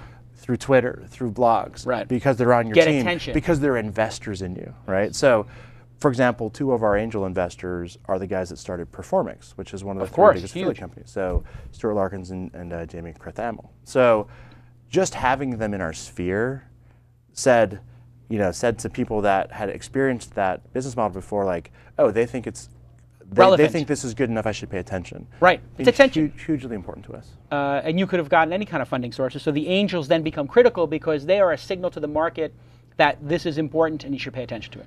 That's right. And we also, one of our angels is one of the biggest direct linking affiliates in Commission Junction, which is someone who places Google ads and pushes traffic to eHealth insurance and tries to play the spreads. Right. Running millions of dollars a year kind of thing. And he and his partner were instrumental in telling us where the bar was set to make it interesting for someone of his caliber to use our software. Right. And that's why it took us 18 months. Right. Because you can whip together some stuff to put keywords into Google over the weekend. They've got APIs and tools, but you can't give an expert of that caliber the tool set that he or she requires to actually come in and really take you seriously. It takes time. You got yourself some good coaches. You got yourself some people who can really sort of set the benchmark for what is success. Very advisor-centric, yeah. It's a great company. I really was blown away when you showed it to me. It was one of the highlights of the trip, and I'm really glad that you explained this to everybody. What do you read to be up on this industry of search engine marketing? Is there like a Bible of it? Is there a TechCrunch of it? Because it seems like a very underground. Is it like? Why is it so underground? Do people not want to talk about it or share the secrets? Is it too important? Because this is what makes Google all their money. Yeah. Why is it so underground that people don't understand it? It's a good question. I think part of the problem is that as you were wise to slow me down and have me differentiate, is people conflate search engine marketing with search engine optimization. Right. Search engine marketing is also paid search, is also pay-per-click marketing, is also search engine, advertising. There's so many different acronyms that people don't sort of know how to differentiate an article they're reading and what it really means. It's very, very simple at the end of the day. Are you talking about the results that Google gives to you that nobody pays for, organic, or are you talking about the ads that go around it? Well, once you kind of understand that distinction, you can go and find lots and lots of blogs about this. So there's blogs like Marketing Pilgrim or PPC Hero or things like that. Search Insider, a lot of the media post stuff is out there that's really good. But the industry changes very quickly. It's not like going and trying to find someone who can tell you like where to place a print ad, or like is Yellow Pages a good buy or not? I mean, Yellow Pages hasn't changed. The actual physical Yellow Pages hasn't changed in what, 15, 20 years? The cost might have, maybe what you write in the ad, people respond to differently, but the activity isn't. Well, what's interesting about search engine marketing is it changes dramatically. And my one sort of quippy statement I make about it is that Google made one change to their homepage last year. I'll give you a quiz. Do you know what that was? I do.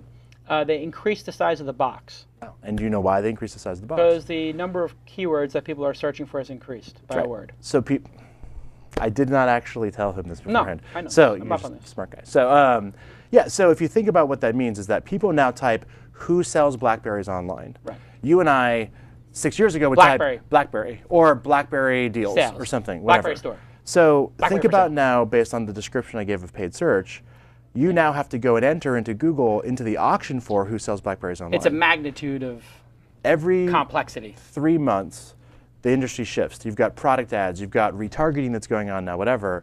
So unless you're completely dedicated to it, because it's your business. And even if you are, it's got to be multiple people. It's better to have your hive brain than it is any one individual brain. It's sort of like the world in general, politics, the geopolitical things that we have to solve can't be solved by one individual, one company, or one country. Global warming, the economy, jobs, poverty, water crisis. These are things that take a large number of people, a large number of scientists, a large number of politicians, a large number of lobbyists, a large number of entrepreneurs to solve these problems. I agree. This has been an incredible episode. Tyler, you have an insight? Essentially, in one respect, did you consider naming the company Deer Farm? Deer Farm. Yeah, because I think what you've built is a deer farm. There actually was an original name of the company, if you want to know what it was, Yes. which I think you'll like. So the original name of the company was Palio, P-A-L-I-O. The Palio, for those who don't know, is a famous horse race that takes place in the middle of Siena in Italy. It takes place twice a year. There's 17 neighborhoods called contradas, hence where you get Trada from. And what's special about this race, if you guys have ever seen the latest James Bond movie, Quantum of Solace, the beginning with all the horses and all the colorful flags, that's the Palio.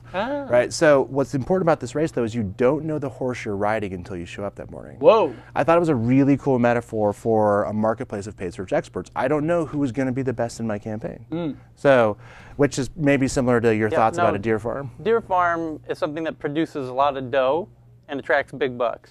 Oh. Well, I like that too. So, That's an amazing insight, Tyler. yes. All right, let's bring in Lon. We're going to talk about the news. And while we bring him in, we'll play his infographic.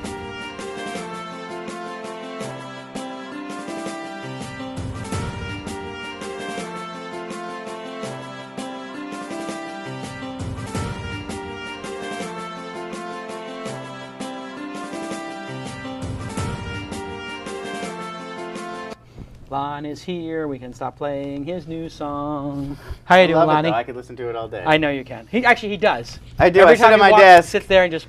Da, da, da. Lon is a very serious guy. Da da da da da. I'm Generation X. I will wait a throw second. out there. Are you saying you're Generation Let me X throw because you out heard there. my rant? No, because I was born in 1978. That fits, right? That's the previous generation. That definitely. I think it's 83. Somebody tell me in the 83 chat is what they room say is the cutoff. is that really what it is? According to whom? I do not know, but I think 80 to 83 was what we were hearing. Yeah. What we were looking up. 78, I think I'm definitely in the clear on this one. All right, you're fine. I would tell you it doesn't matter if you are or not because you come to work and you bring it every day. I'm in that 20%. You're in that. Either you're in that 20% or you are in Gen X. And I don't, just getting back to the conversation we had. Yeah, briefly. Briefly. Because I can't get started again because I just calmed riled up. down. Yeah, It took me an hour to get back down. I don't want to get too riled up. This stasis. But Generation X sometimes took, they didn't have a big enough worldview. They didn't think global enough, and they just thought about making money. It was one-dimensional, greed is good, Wall Street. Right. What I think the world needs right now is maybe Generation XY. And that's what's going to be the name of my post if I ever get it done. And you have to take the greed and the desire to succeed and the drivenness and competitiveness of Generation X and combine it with the worldliness and global view and empathy and technical literacy of Generation Y. If you can put those two things together, I think that's when you have the most.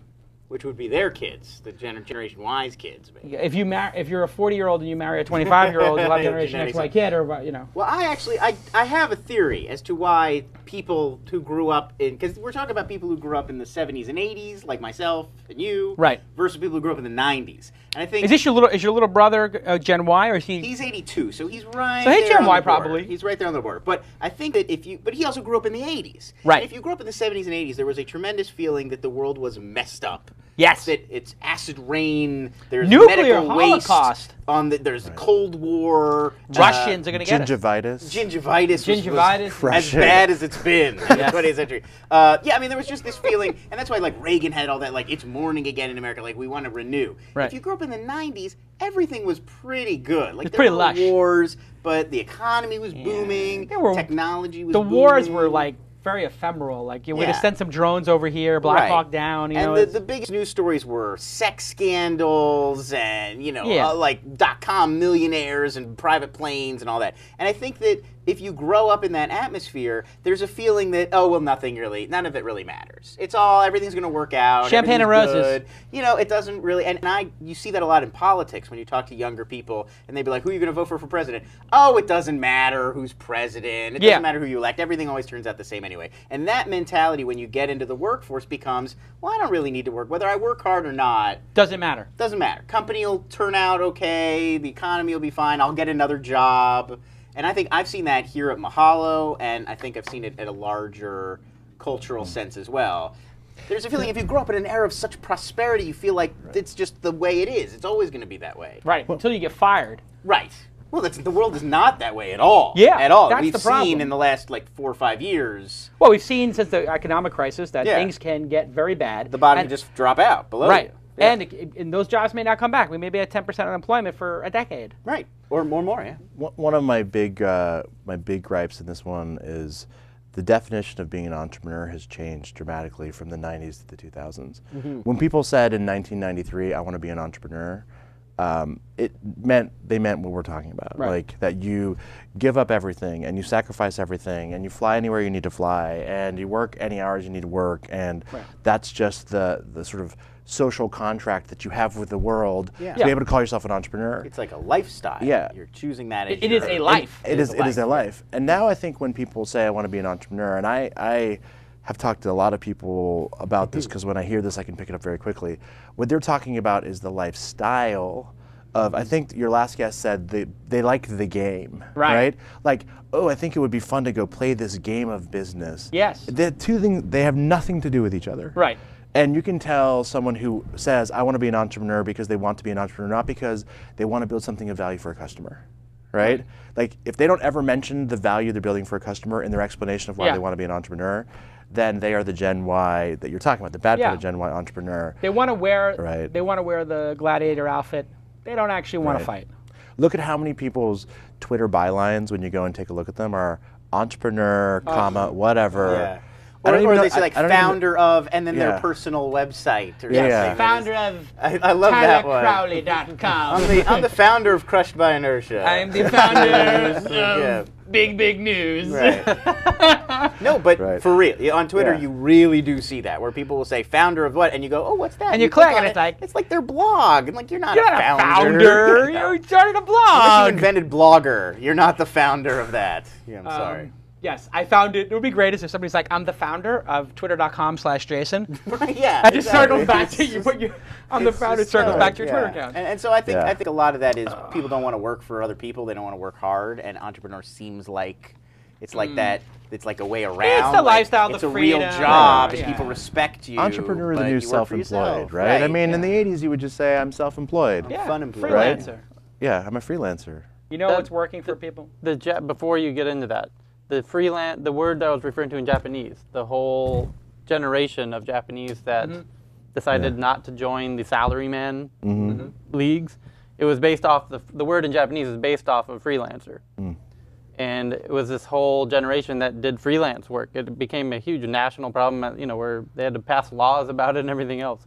And they're just coming out of it. And I think the reason they're coming out is because, when you hit a big crash, I don't think it's any coincidence that, like, the ass-kicking generations of America came out of the Great Depression. Because that's what, you're much like a drug addict or whatever else. You get your shit straight. I think that's pretty true. And I think a lot of it, too, has to do with, certainly in my parents' generation, like my father, you grew up with the idea that you worked for a company and then you worked for that company. Maybe you switched jobs once or twice. Yeah. But that was your job. Yeah. And you moved up in the ranks maybe of that company if you were doing a really great job. And now it's so like you work place 2 years, you go. I can't even read these young people's resumes anymore. I'm like, what did you do after this job? They're like, well, that was like I was there and I was also doing this. And then I went to that. And I'm like, there are no months on this resume. It says 2007, 2008, 2009, 2009. I'm like, what months did you work there? Well, I worked on a project with that. I'm like, okay. And so when I interview people now, I tell them, I expect a 3 to 4 year commitment from you. Are you prepared to work for me 60, 70, 80 hours a week like a maniac for 3 or 4 years? Do you want that? And then some of them, like in Gladiator, when they're about to go into the fight, they just piss down their leg. I see it. Tyler and I have those moments in interviews with people where we're telling them that, like, look, this is, this could be 80 hours a week, every week, for, a year, 2 years, as long as you're needed. Right. And some people are like, awesome, let's do it. And most people are their like... legs start shaking, and then you see this, like, all of a sudden their jeans start turning a darker color, and it's just, they're standing in their own piss. You can read it in their face, that it's like, oh, that's not what I was signing up for. Exactly. So I think that, when you're devoting yourself to a career like that, and you're thinking about it every day, like, I am building this career at this company, you have a feeling of responsibility. I have to go kill it every day. You know who's got great responsibility? Who's that? Power VPS. Yes, they do. So responsible, the Power VPS. They are. I tried to make a segue before it. I was like, forget the good He sponsors. gave you a good one. He said who's killing it every day. You And I could've said tried to, but who's it was, you killing got to put it. 8 sentences off, and then if I say, you know who else is killing it, it's too late. They don't remember, so I have to say, you know who else is very reliable? Power VPS. You know, they're fully managed virtual private server hosting with great customer service and an amazing price. They start as low as $59 a month. www.powervps.com. TWiST viewers get 25% off for life. And you just put the discount code in TWiST, TWiST. It is your Geary. It is your responsibility. It is your noble honor. It is your humble honor to thank the sponsors on Twitter. You can say thank you at DNA Mail, at WebSpy, at PowerVPS, at Ustream, and at Steep Decline, and at Lons, which are these two guys' handles. You should always follow at Steep Decline if you want to get insights during your week. Tyler is known to do a tweet every 2 or 3 weeks, and Lon does about 2 or 3 an hour at Lons. Yeah, I tweet a lot more than Tyler, but Tyler does send out a lot of great links if you follow Tyler. He does have some very You'll get a lot of the good viral videos like a few days early if you follow Tyler. He's got insightful links. Yes. Let's get to the news. All right, there's one story that sort of dominates the news. Really, I wonder what that could be. We're going to spend a lot of time on one device. Yes. That is pretty much completely overtaking the entire tech news world right now. So, of course, the iPad, Apple's new tablet computer, hits on Saturday. Everyone is clamoring. Also known all as over tomorrow. Tomorrow, Saturday, this week. And tonight into tomorrow, Absolutely. people will get their iPads. A few Apple employees and dignitaries and high-level people already have theirs, of course. Well, I had mine the day before they announced it. You've had yours for forever. The App Store, it already is live. It went live on Thursday to give everybody a sneak peek. By Apple's count, there's going to be 2,300 apps at launch. There's already a top app chart, actually, because of the privileged few who have theirs. But because they're all Apple employees, it's all Apple. So it's not really that telling yet. Got it. Gizmodo, however, has a really great post naming their top most essential iPad apps. If you just go to Google and Google Gizmodo top iPad apps, I really recommend it. Great overview. I've been using it all day myself to plan Mahalo coverage of all the really hot apps that are coming out.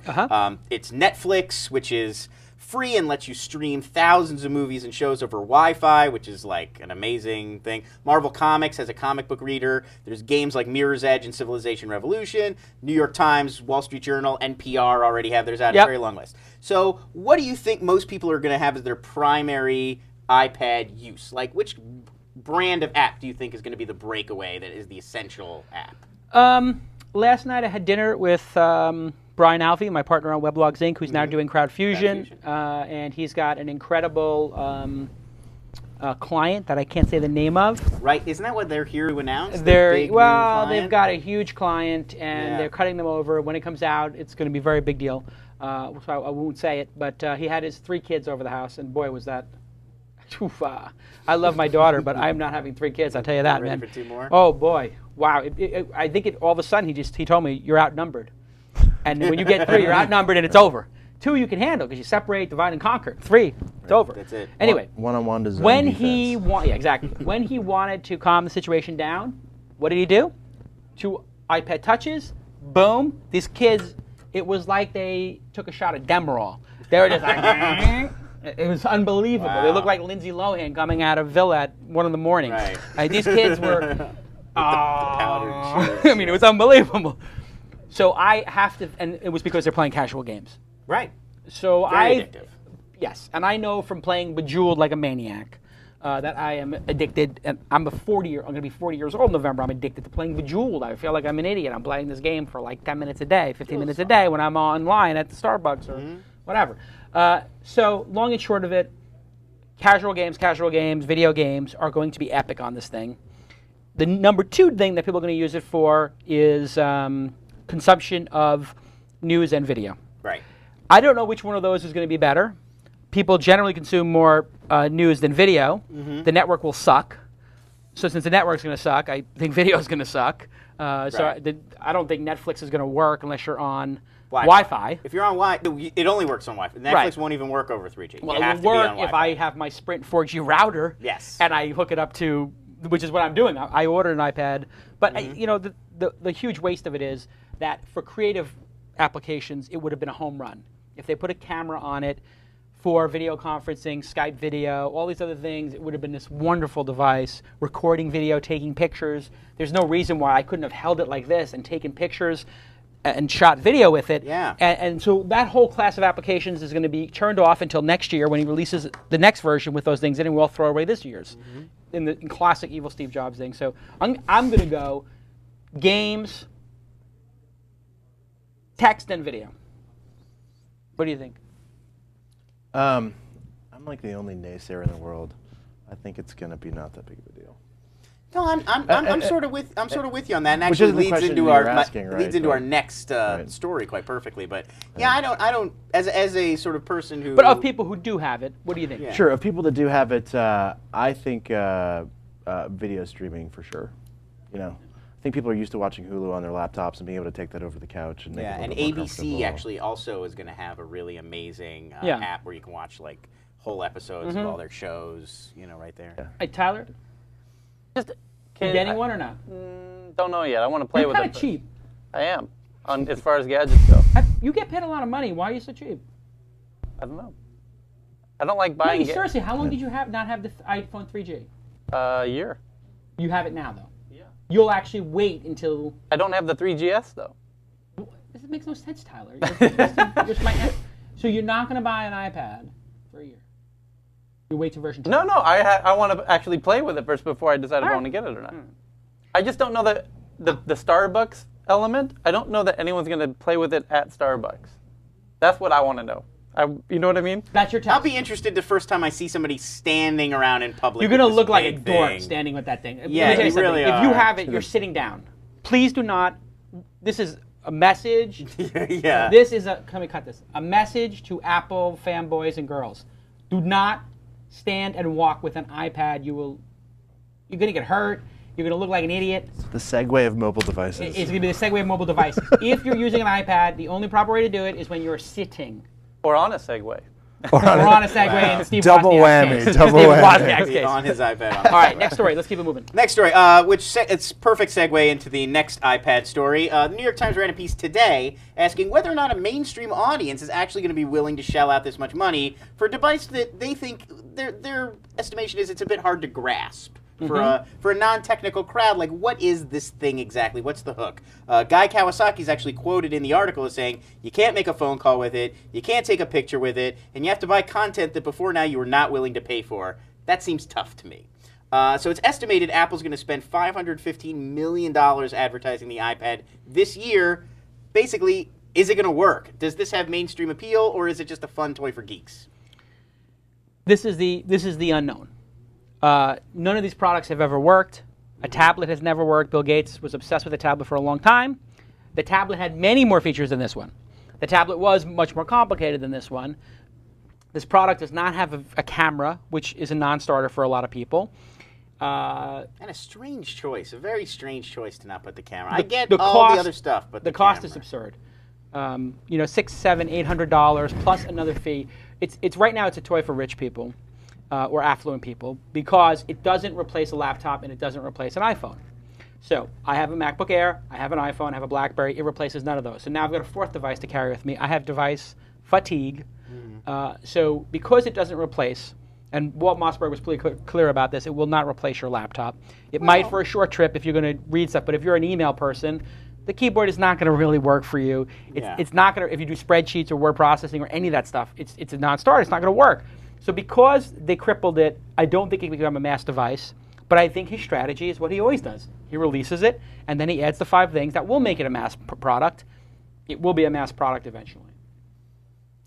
We actually have a video of my favorite iPad commercial. Oh, really? I think we have it ready to go. Okay, let's see the commercial. Then I want to I hear don't know if this was other people's opinion Apple about this. sanctioned, but... All right, let's play the video. Hello, geeks. Take a look at your phone. Now back at mine. Now back at your phone. Now back at mine. Sadly, your phone is not mine. But your phone could be like mine if you bought from Apple and not those girly phones from Sprint and T-Mobile. Look down. Now back up. Where are we? We're at an Apple store in a black turtleneck with a phone that could be like mine.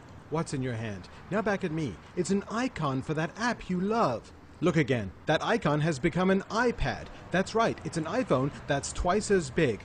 Anything's possible when you buy from Apple and not from Sprint or T-Mobile. I'm on a horse. That's pretty funny. I give that guy a lot of Really, credit. really well. I thought that was really well done. Good job, neo-fight.tv, if they're the actual I guess people. they're the people who or the created person who stole it from them Yes. and put it up on YouTube. Congratulations to you for getting a free plug. What do you think? Is it going to be a mass appeal device, or is it a toy? Non-star? Is this Steve Jobs' greatest success, or is this dead in the water? I think everything back from Jerry Kaplan tried to do Palm, the early Palm stuff up to now. General Magic. Fail constantly. I think you're going to maybe hit Kindle sale numbers, and that'll be it. Wow. Wow. I think the real smart move is to carry around the Newton. I will buy anybody the little who pen. walked around with an Apple Newton. If I see you in a Starbucks, I'm buying you a drink, sir. Well played. Looks like our camera got a little screwed up there. Wow, that's an interesting effect. I think Tyler must have jumped up and banged and hit the camera. Weird. No, the group. Show the group shot again. Yeah, Let's the see the group, screwed the up group video shot was all effect. black and white. It was a. You can show it. It's okay if it's like, screwed up. oh, there no, it it's fine. is. Now Okay. it looks good. Tyler, stop playing with things. All right, next story, please. We have Well, do you want to keep going with iPad, or we have some other stories, but we can keep going with iPad. There's plenty more to talk about. Is there something wildly interesting? We could talk about the WSJ app and how much it costs, which is kind of ludicrous. We could talk about the reviews, or we could move on to something else. Let's hear the reviews. The reviews on the iPad front, largely stellar, pretty positive overwhelmingly. Of course, the New York Times' David Pogue was a fan. No. Used lots really? of... David Pogue was a fan of the iPad? He liked it. Really? Let me guess his review. I can die a happy man now? Sits close to that. Okay, go ahead. It has been designed and built by perfectionists. It's endearing. It's fun. It's bright. It's responsive. It's a new category of gadget, and it's a deeply satisfying experience. You could have all just, from one review. Oh, David That sounds Pogue. like a light bulb. Such in an 1850. embarrassment. Yeah, Right. That was all, and it's not even that long a review, actually. This is amazing.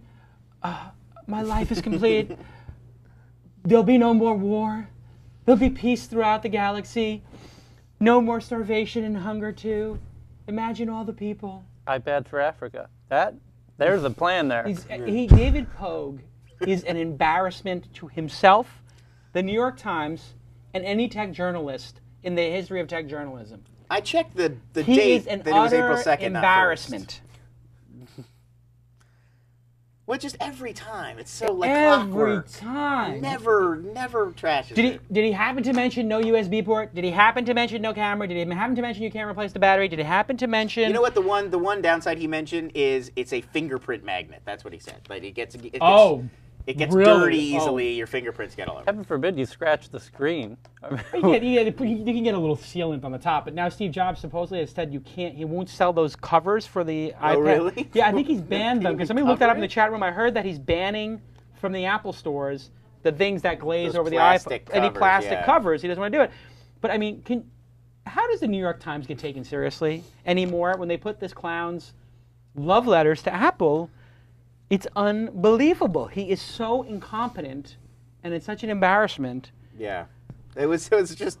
I was reading it, and I got the idea halfway through. Like I'm going to start circling the adjectives. Just give me the just go through the adjectives one more time. Endearing, fun, bright, responsive, and then he said it gives you the feeling that quote it has been designed and built by perfectionists. And that's not all. Then he goes on to say. It's a new category of gadget. There's never been anything like before. Nobody's ever come out with a tablet before, except for the last 10 years. New kind of gadget, and then this was my favorite, a deeply satisfying experience. He's deeply satisfied by it. I think this is... I got $20 as he slept with it. Well, I'm thinking I would use... I don't want to know what he did with it at this point. There an app for that? Of these apps. Apparently there is an app for it. Yeah. I think that the iPad brought him to orgasm. It's like chocolate cake meets Disneyland meets the greatest movie you've ever seen. Like I can't even think of anything else you could describe with all of those different adjectives. It is unbelievable. Like there's no one experience or product ever that could match up. This to is that. another message for Arthur Sulzberger. Salzburger? Salzburger. Salzburger. Yes. Arthur Salzburger. This is my second message to him. Remember I did another one? I remember. The last time David Pogue had like a video. No, it wasn't. I don't think it was David Pogue the last one. I think it had something to do with the iPad or something. It was like the iPhone. It was the 3GS iPhone or something. I think it was because who knows? Somebody look it up. Anyway, this is a message to Arthur Sulzberger, in charge of the New York Times. Your paper is taken seriously throughout the world. and perhaps will be taken seriously for some period of time to come. Perhaps not much longer, due to the fact that David Pogue, who gets paid to write books about Apple, who gets paid to go on Apple cruises, has taken every ounce of credibility in your technology journalism and flushed it down the East River with his absurdly flowery, latent... Go there. Go there. It feels like a man crush reviews of Steve Jobs and everything he does. If Steve Jobs were to blow his nose into a tissue, David Pogue would say it was the most delightful innovation since sliced bread. It's a provocative step forward A in provocative tissuing. step forward in expectoration. Yeah. Is that the word? Expectorate? Right. Yeah, a delightful expectation of... I mean, come on, David. The mucosoidal arts will never be the same. I mean, this is really like, if you look at Walt Mossberg's review... Which I have a couple other reviews here that we can sort If you of look go at Walt over. Mossberg's review, he's very clear. And this is when you put Walt Mossberg next to David Pogue, it is like putting... It's like putting a circus clown next to Einstein and then asking them to solve a math problem. One of them throws up a bucket of confetti and the other one writes a masterpiece. It's like putting Mozart next to a garbage truck and a garbage man banging... It's like a chimpanzee banging a garbage can next to Mozart composing a symphony, David Pogue, the chimpanzee, Walt Mossberg is Mozart. Let's hear the Mozart.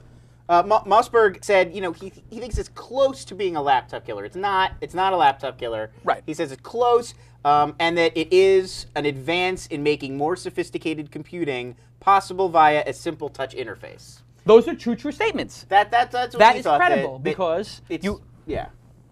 I'm sorry, go ahead. No, you. I was going to say, like, that seems to be the gist of his review, was that it's allowing you to do more and more complex things using the, like, iPhone UI, basically. Yes, the iPhone UI has changed things. Right. The pinching has changed things. You bring it to a bigger thing. And I read his review, and he says that this is challenging the concept of the mouse, right. Which is true, because you do see, or I think you will see, young people look at a laptop screen and go like this. You know, we're pinching, and we saw it in Minority Report. And I think that is start on the iPhone, which is very simple for the photo, and it's coming to the desktop now. Yes. So he's right about that. And it is almost, if you just consume email and don't write a lot, if you just consume websites, you could replace your laptop with this. If you write emails or you write spreadsheets or documents or things, it's going to be kind of hard. Yeah. If you write more than a paragraph, you're effed. I think the gist of his review was that, yes, exactly what you were saying, that within a year or two, they will release enough Or somebody else modifications will, to make it useful almost as a laptop. USA Today. Well, how much of an embarrassment is David Pogue? Just to get you in the conversation.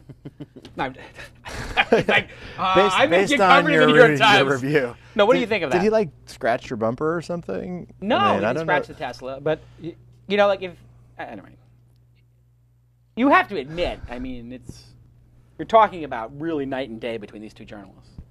I think there's an unprecedented amount of history in this category that if people ignore, I mean, granted, there was an unprecedented amount of history in the phone category before the iPhone came out. I'll give that. No, but there were smartphones before that. The BlackBerry's a smartphone. Palm was a smartphone. They all did very well. Yes. Well, Well, there was a also a trend whole of them bunch of doing things better before and that better.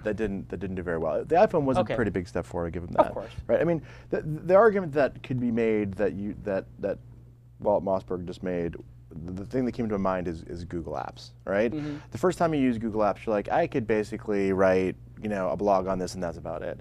Pretty much now we use Google Spreadsheets, Google Apps, almost presentation. 100%, 90%. For most of our stuff, unless I'm doing sort of financial modeling, I still have to use Excel, Doesn't etc. work, yeah. So I guess counter to my other sort of like argument that it's not going to go very well, if you come within striking distance and you start to get 70% of the utility of a laptop for 40% of the people that have never even opened Excel. Here's another Gen Y one, right? I mean, how many people in Gen Y have ever even opened and used Excel? How many of them have opened a bank account? I don't know. Right. It doesn't feel like a lot. Right. So I think from a generational perspective, you give 70% of the functionality to the people that don't need any more of it, and all of a sudden they think that's 100% of the functionality. All right. Next story. All right. We'll move on beyond the iPad. Let's get. You're gonna get me. I don't know why you're trying to get me riled up. I'm trying to slow down for the day. I'm trying to wind down. The one last thing I was going to talk about: the Wall Street Journal app is $17.29 per month, which most people are saying is completely insane. That's 75 cents a day. It's six times a week. It's $3.99 per week. Which there are 6 a week. Yeah. So fair. It's less than buying it in print. Right. It's much more than buying it online. What's the online price versus a yearly subscription? It would be $11. It's about $11 a month to just get the online. So this is about $6-7 more a month. They'll drop it down. It'll be one price for everything. Well, there have been hints that subscribers to the online WSJ may get the iPad app for free. They will. Right. They have a history of doing that. So I get the Wall Street Journal delivered to my house. It's the only print publication I get. So I get the online for free. I'm sure I'm going to get the app for free. Right. It's a no-brainer. They want to, so it's not unreasonable because it's a financial publication. For the New York Times, it might feel a little unreasonable to people, but not for the Wall Street Journal. One thing I think is interesting is the sort of debate about what the format for online magazines on the iPad will be. It's actually, I went to this, there's a sort of a city magazine, 944 magazine. I think they probably do something in LA. I was looking through the most recent Vegas episode. I was looking for something. They actually have an interface that allows you to take the physical magazine and flip the pages. Yeah. Ads and all. What's amazing about that is that they can get exact impression rates on ads, right? And I wonder which is going to be pretty scary for the magazine industry. Well, it's true, but I wonder what the magazine experience will end up being like, whether it's WSJ or whether it's something that much more of a glossy. But it was actually really quite interesting to be able to like flip a glossy magazine digitally, different than a Kindle or whatever the case may be. Yeah. So I think that actually will extend the life of some of the traditional print, another few years. Why are we doing apps anyway? Like, shouldn't the New York Times and the Wall Street Journal spend a lot of time building their website? It's very efficient. It works well. I know how to navigate it. Wouldn't that be better? Like, isn't the app and making it look like the old thing basically saying all the efficiency that we've gained in the website we're going to reverse? It's a little confusing, and I find a lot of the website to app transitions are kind of clunky. Like, especially on the iPhone, the IMDb and Wikipedia apps are far inferior to just using the site. It takes longer. Your results aren't as good. It is counterintuitive. This is why he does not want Opera, Firefox, or Chrome on those devices. Because if other browsers got on there and supported, just go into IMDb and it's gonna. I think that this whole app thing is except for games and specific things. You're better off just building a website to it. And why are we building these apps? It seems like we're building them specifically so Apple can control the experience and the economy.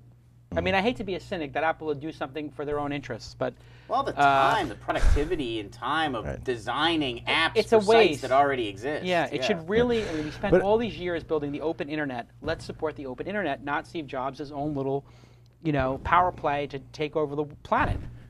I will say though that I think Apple has a history, Jobs not and then Jobs again, of flubbing every single thing they did over and over and over again because they never understood basic increasing returns philosophy, right? So if you ever go read Brian Arthur's stuff, right, about increasing returns, actually I wrote a piece called The Increasing Tail where I took Brian Arthur's increasing returns philosophy and merged it with Chris Anderson's long tail and went back through the history of companies that have been successful. And Apple, up to the iPhone, had always had a closed system approach, even with iTunes. Right. The iPhone was the first app that they ever built where they basically said, we're going to build the 3 most important things and then the 3,000-second most important things we're going to get from you. And that is now their strategy. And that is a fundamental shift in how Apple has changed the business, directly correlated with the valuation. Right? And if you look at it, I mean, the Newton, Next, Sister versus, their own OS, etc. It was also close. So it's amazing that someone could basically. This is not that open because they still have to approve the app. So it's almost like baby steps. True, but in terms of like even allowing someone else to develop, the apps that become the most important things. I mean, walk down the App Store to the App Store on the Promenade here. What's hanging in the front? Is it any of the apps that Apple has built? No. Of course not. Right? But this is a strategy that they watched Microsoft employ and dominate the corporate landscape for 10 years, and then they woke up one day and said, oh, increasing returns, let's let other people build apps. It would be interesting to see if their increasing returns lead them to the sort of inevitability of let's let people, put these applications on other devices. Let's let people, put the Mac OS on other devices. Let's let people add a keyboard through a USB port. Let's let people replace their battery. Let's let people reuse Opera as a browser if they don't like Safari. That's the question. That'll be the next big growth question for Apple. I think they realized that the letting developers make the apps as a result of iTunes when they were making money off the artist's songs. Because at the end of the day, the song and the app is very... It's content, right? Yeah. Yeah, it's a similar content structure. It's like, how many songs are there? There's millions of songs out there, and in the volume, they end up making a killing out of that. So. Okay, let's take a final news story. Let's talk about Postling. Postling is a New York City startup founded by a bunch of former Etsy executives. Yes. They want to bring social media to small business owners. The idea is that Postling will help owners and employees of small businesses manage their social profiles without having to follow complicated metrics, wade through a lot of SEO jargon. So they use APIs from a variety of social services, think stuff like Yelp, Groupon, make a dashboard that the business owner then interacts with really easily. Just, something pops up, somebody left a negative comment about your store here, and you can just respond right there in the dashboard, or even get a special deal out, and it'll advertise it across platforms. They're calling it an advice recommendation engine. So the site recently raised $350,000 from angel investors, including Dave McClure, Thomas McInerney, and former TWiST guest Gary Vaynerchuk. Yeah, you go. Does this assume social media is so complicated it can't be accessed by people who are also business owners? I mean, don't most small businesses have a kid there who knows how to use Yelp? What we need is a Trada for social media. Mm-hmm. And that would be a really good thing, because social media is constantly changing, constantly getting more complex. Right. So there's two ways to solve this. You can either build tools like Hootsuite, which I use now. I'm pretty impressed by. Hootsuite is great. I have the Hootsuite web application because I have multiple Twitter accounts. Or you can build tools with a layer of humans on them. I think I think the Trada approach would be a really good startup company to do. If somebody did we have 400 social media experts, you can hire them. The only problem there is you don't have as definitive as a goal. There's a cost per click. I want to pay this amount or that amount. Right. But this seems almost like a tutorial. It's just they've created this dashboard and then all these APIs. It sounds like HubSpot for social media. Do you know HubSpot? No. So HubSpot is a great company in Boston, General Catalyst funded, and they do SEO dashboards. SEO dashboards for small and medium businesses. They sell to marketers, $250 a month. Right. Incredibly successful. And the whole point is, SEO is complicated to understand. Let's just go figure out the keywords that matter and put them in a big list for you and give you a bunch of tools around that. Yeah. Trada's always sort of thought of itself as a counterpoint with an appropriate model to the SEO side of what HubSpot is doing for their kinds of customers. And social media, I think, is a legitimate third leg of the stool because it's kind of complicated. I mean, we started our social media strategy 3 or 4 weeks ago, kind of at the last minute. We have some pretty experienced people that we brought in to do it, and we still are figuring out our head from our ass on it. I mean, you do have somebody good in the Twitter space because they are responding in real time to the show. Elaine Ellis, our Twitter social media director, is awesome. Social media ninja. Yeah, she is. We have one here for this weekend. Hired. We do. Social media, Roberta. Yeah. Who does the Fit Club here? She just started. She's doing great. Yeah. Roberta is the one who is in the chat room talking to you guys, and so she's been doing an awesome job with the Twitter account, the Facebook account. She's been fantastic. Yeah, I mean, really. On your show, This Week in Twitter. On This Week in Twitter, yeah, and I mean, our presence out there, I feel like, is exponentially gotten larger in the last 2 weeks. I think it does a good job. Really sort of started to figure out So your Twitter is This Week in Twitter, TWI Twitter. On Twitter? You mean the hashtag or the both hashtag and the Twitter account? The hashtag is TWI, tweet. Okay. Then This Week in Twit without the ER is our that's our specific Twitter account. Cool. So This Week in TWITT, This Week in Twit. I also see I just typed in #tweet and I see there's a Facebook group. Yes, she's created Facebook groups for all the This Week in shows. And not only creates them... Oh, she's doing events, too. Yeah, and not only creates... This is the key. Not only creates the group and throws one thing a week in there, but interacts with it, builds it, gives it a personality and a presence. That's what people are missing. Like, it's really easy to build a Facebook group or even worse, a fan page when you're like people who build their own fan pages, and then they just let them sit dormant. Yeah.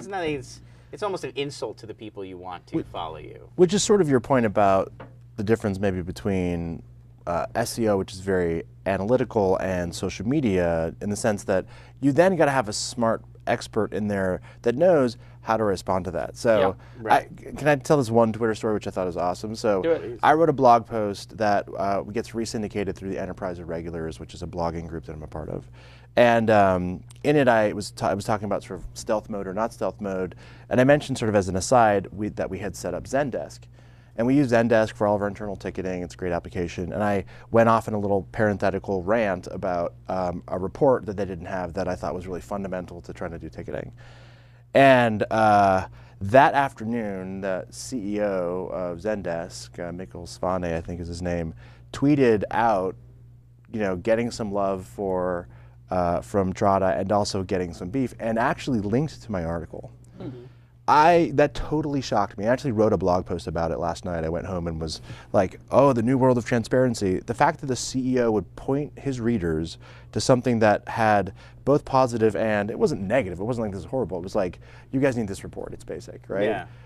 Completely just really set me back a couple steps in my assessment of how to use social media.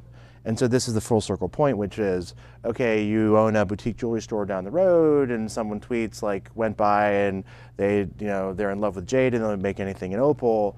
Like, what's the response to that? Or horrible customer service at my restaurant, but like, what do you then go do?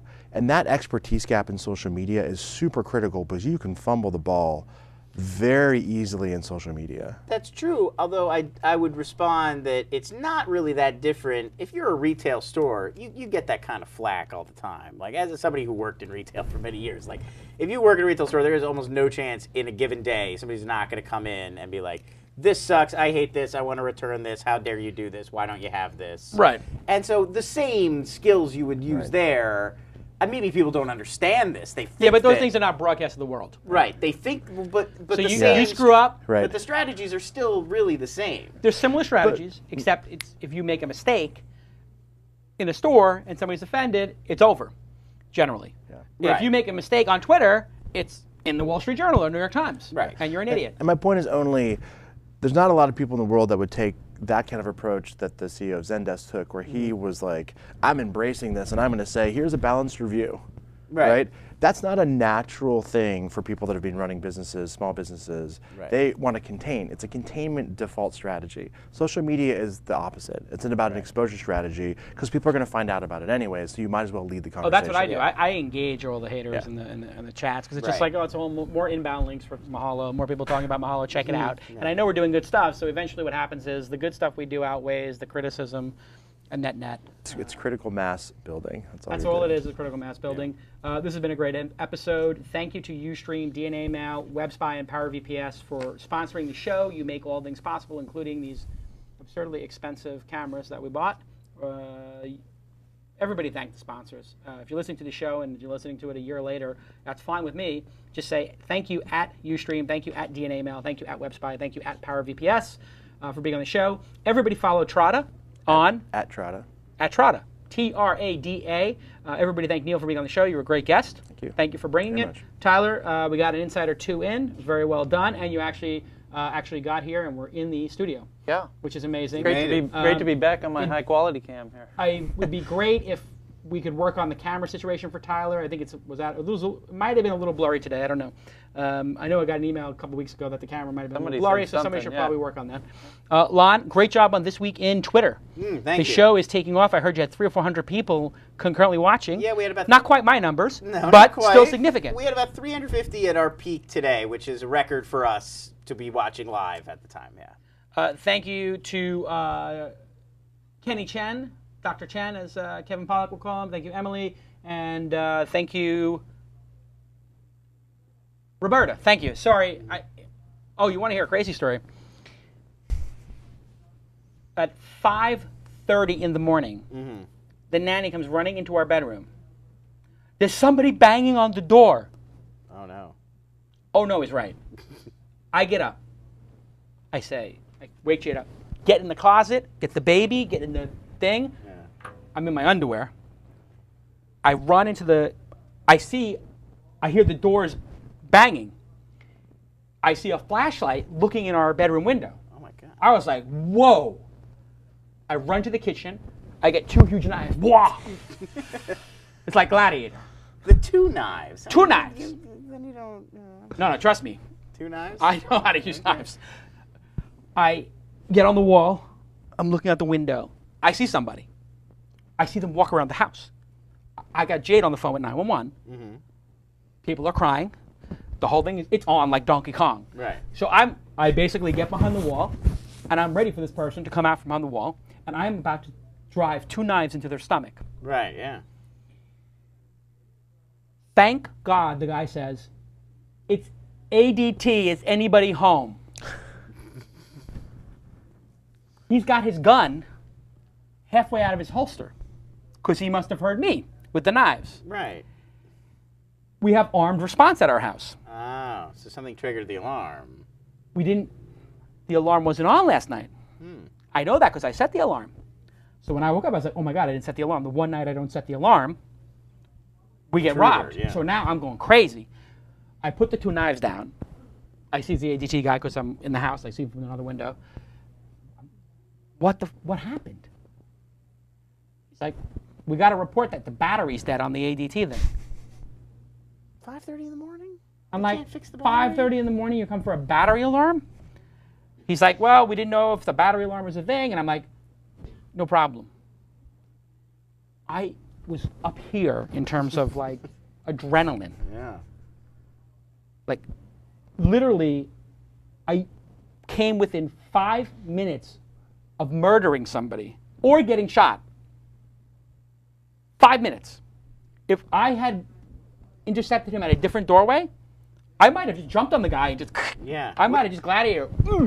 Well, there's a lot of spots in your house to like. Yeah. It could have gone really wrong. There's a lot of nooks and crannies and places. Holy cow! I swear to God, I am not exaggerating one part of this story. That's insane. Why The would guy they had the gun unbuckled because after the whole thing, I see him push his gun back down. Yeah. He had the gun halfway out, unbuckled. His hand was on the gun the whole time. And that's how I heard him say ADT. I see his hands on the gun. I see the ADT stuff. I know we have ADT in our house, whatever. Right. Thank God I didn't get the shotgun. Could have blown the guy in half. I think 8 a.m. should be sort of industry standard. You don't bother people at home. Well, 8, I mean, 9 I a.m. understand. They get an alert that the alarm is battery's dead or something. They might think somebody's screwing around with the battery. Or the call or something? It turns out they did call. Ah. Called Jade's phone. They called the home line. Nobody picked up. Right, okay. They did call. Anyway. Well, fair enough. It was brutal. That's frightening. It was frightening wildly frightening. Well, to see And somebody at your home. When you see somebody, when you see the lights going like this, I tell you, it was like a movie. Yeah. Because the door starts shaking. Then it goes around. The other door. So I'm like, oh my God, this guy's trying to find an open door. Why? And I'm like, why is he spending so much? Because I guess what part of the ADT security is to check that the doors are locked. Yeah. But then I said to myself, what burglar makes so much noise and shines a flashlight in? Yeah, that's probably not the best plan. And so I said, one with a gun is immediately what I thought. This must be 2 or 3 guys with guns. They're not scared that I'm going to wake up. And so I'm hiding in the corner going, and I'm trying to figure this out. If this person has the gall to make so much noise trying to break in, why are they not just kicking the door in?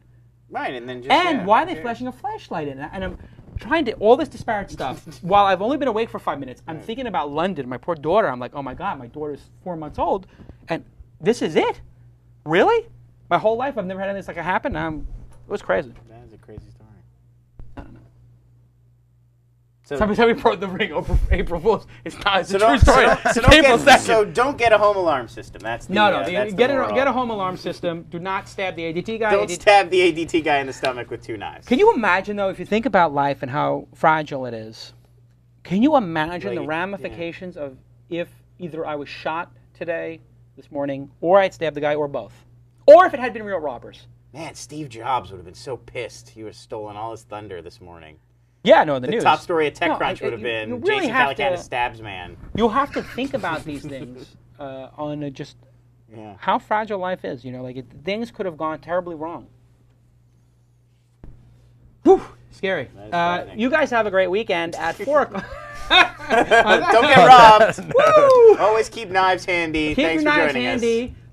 Learn how to use them. Watch some Gladiator. And, of course, This Week in Twitter is at 11 a.m. on Fridays. You missed that, but I see the Jason Shellen episode is up already, thanks to our crack team. We had, Brizzly CEO Jason Shellen, one of the... was the guest today. And he was also, I don't know if they consider him a co-founder at... He was a part of the team at Obvious Corporation, which did Twitter. I don't know if he's a co-founder or investor. I think he's an investor, and he's good friends with Evan. Well, they did Blogger together, but I think he was part of Obvious, and then Obvious did Twitter, so he's definitely that. And I mean, one of the inventors. Somebody's saying Calacanis.com is on Hero Blog, so the Hero Blog guys were on the show.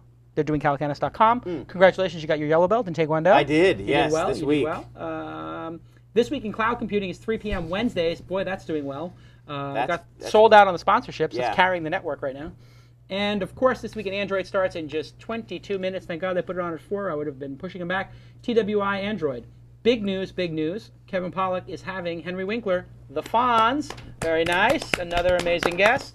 Arrested Development. Two people. I know, when he jumps the shark in... Barry Zuckercorn. Oh, he's Barry Zuckercorn. He's the dad of Bob Blah Blah. No, he's their lawyer. He's their family lawyer, and then he runs off, and then Bob Blah Blah replaces him. And Bob Blah Blah is Scott Baio. From Happy Days connection, because Ron Howard created the show. I know. The narrator. Exactly. It all fits together. Comes together This Week in Android in just a moment. Stay in the chat room. Thanks again for coming you. on the program. It was I hope awesome. you had a good time. Super fun. Tyler, I will see you in New York when we go to Open Angel Forum. No, Too late. That's next week. I know, but it's too late to apply. But not too late to apply to Open Angel Forum in in Palo Alto. Palo Alto, yeah. Which is on the 16th? 16th, right. The 16th, the week after. Yep. So we have back-to-back. Right. And then Los Angeles is on May? No. We currently have it scheduled for April 26th, but I think we might move it to May. Might move it to May because it would be like one a week. Yeah. And we're going to try to find somebody to run the conference company because this is getting a little ridiculous. No more cities until we get everybody. All right, we'll see you next time on This Week in Startups. Spiked out, I could trip a referee. Tell by my attitude that I most definitely from.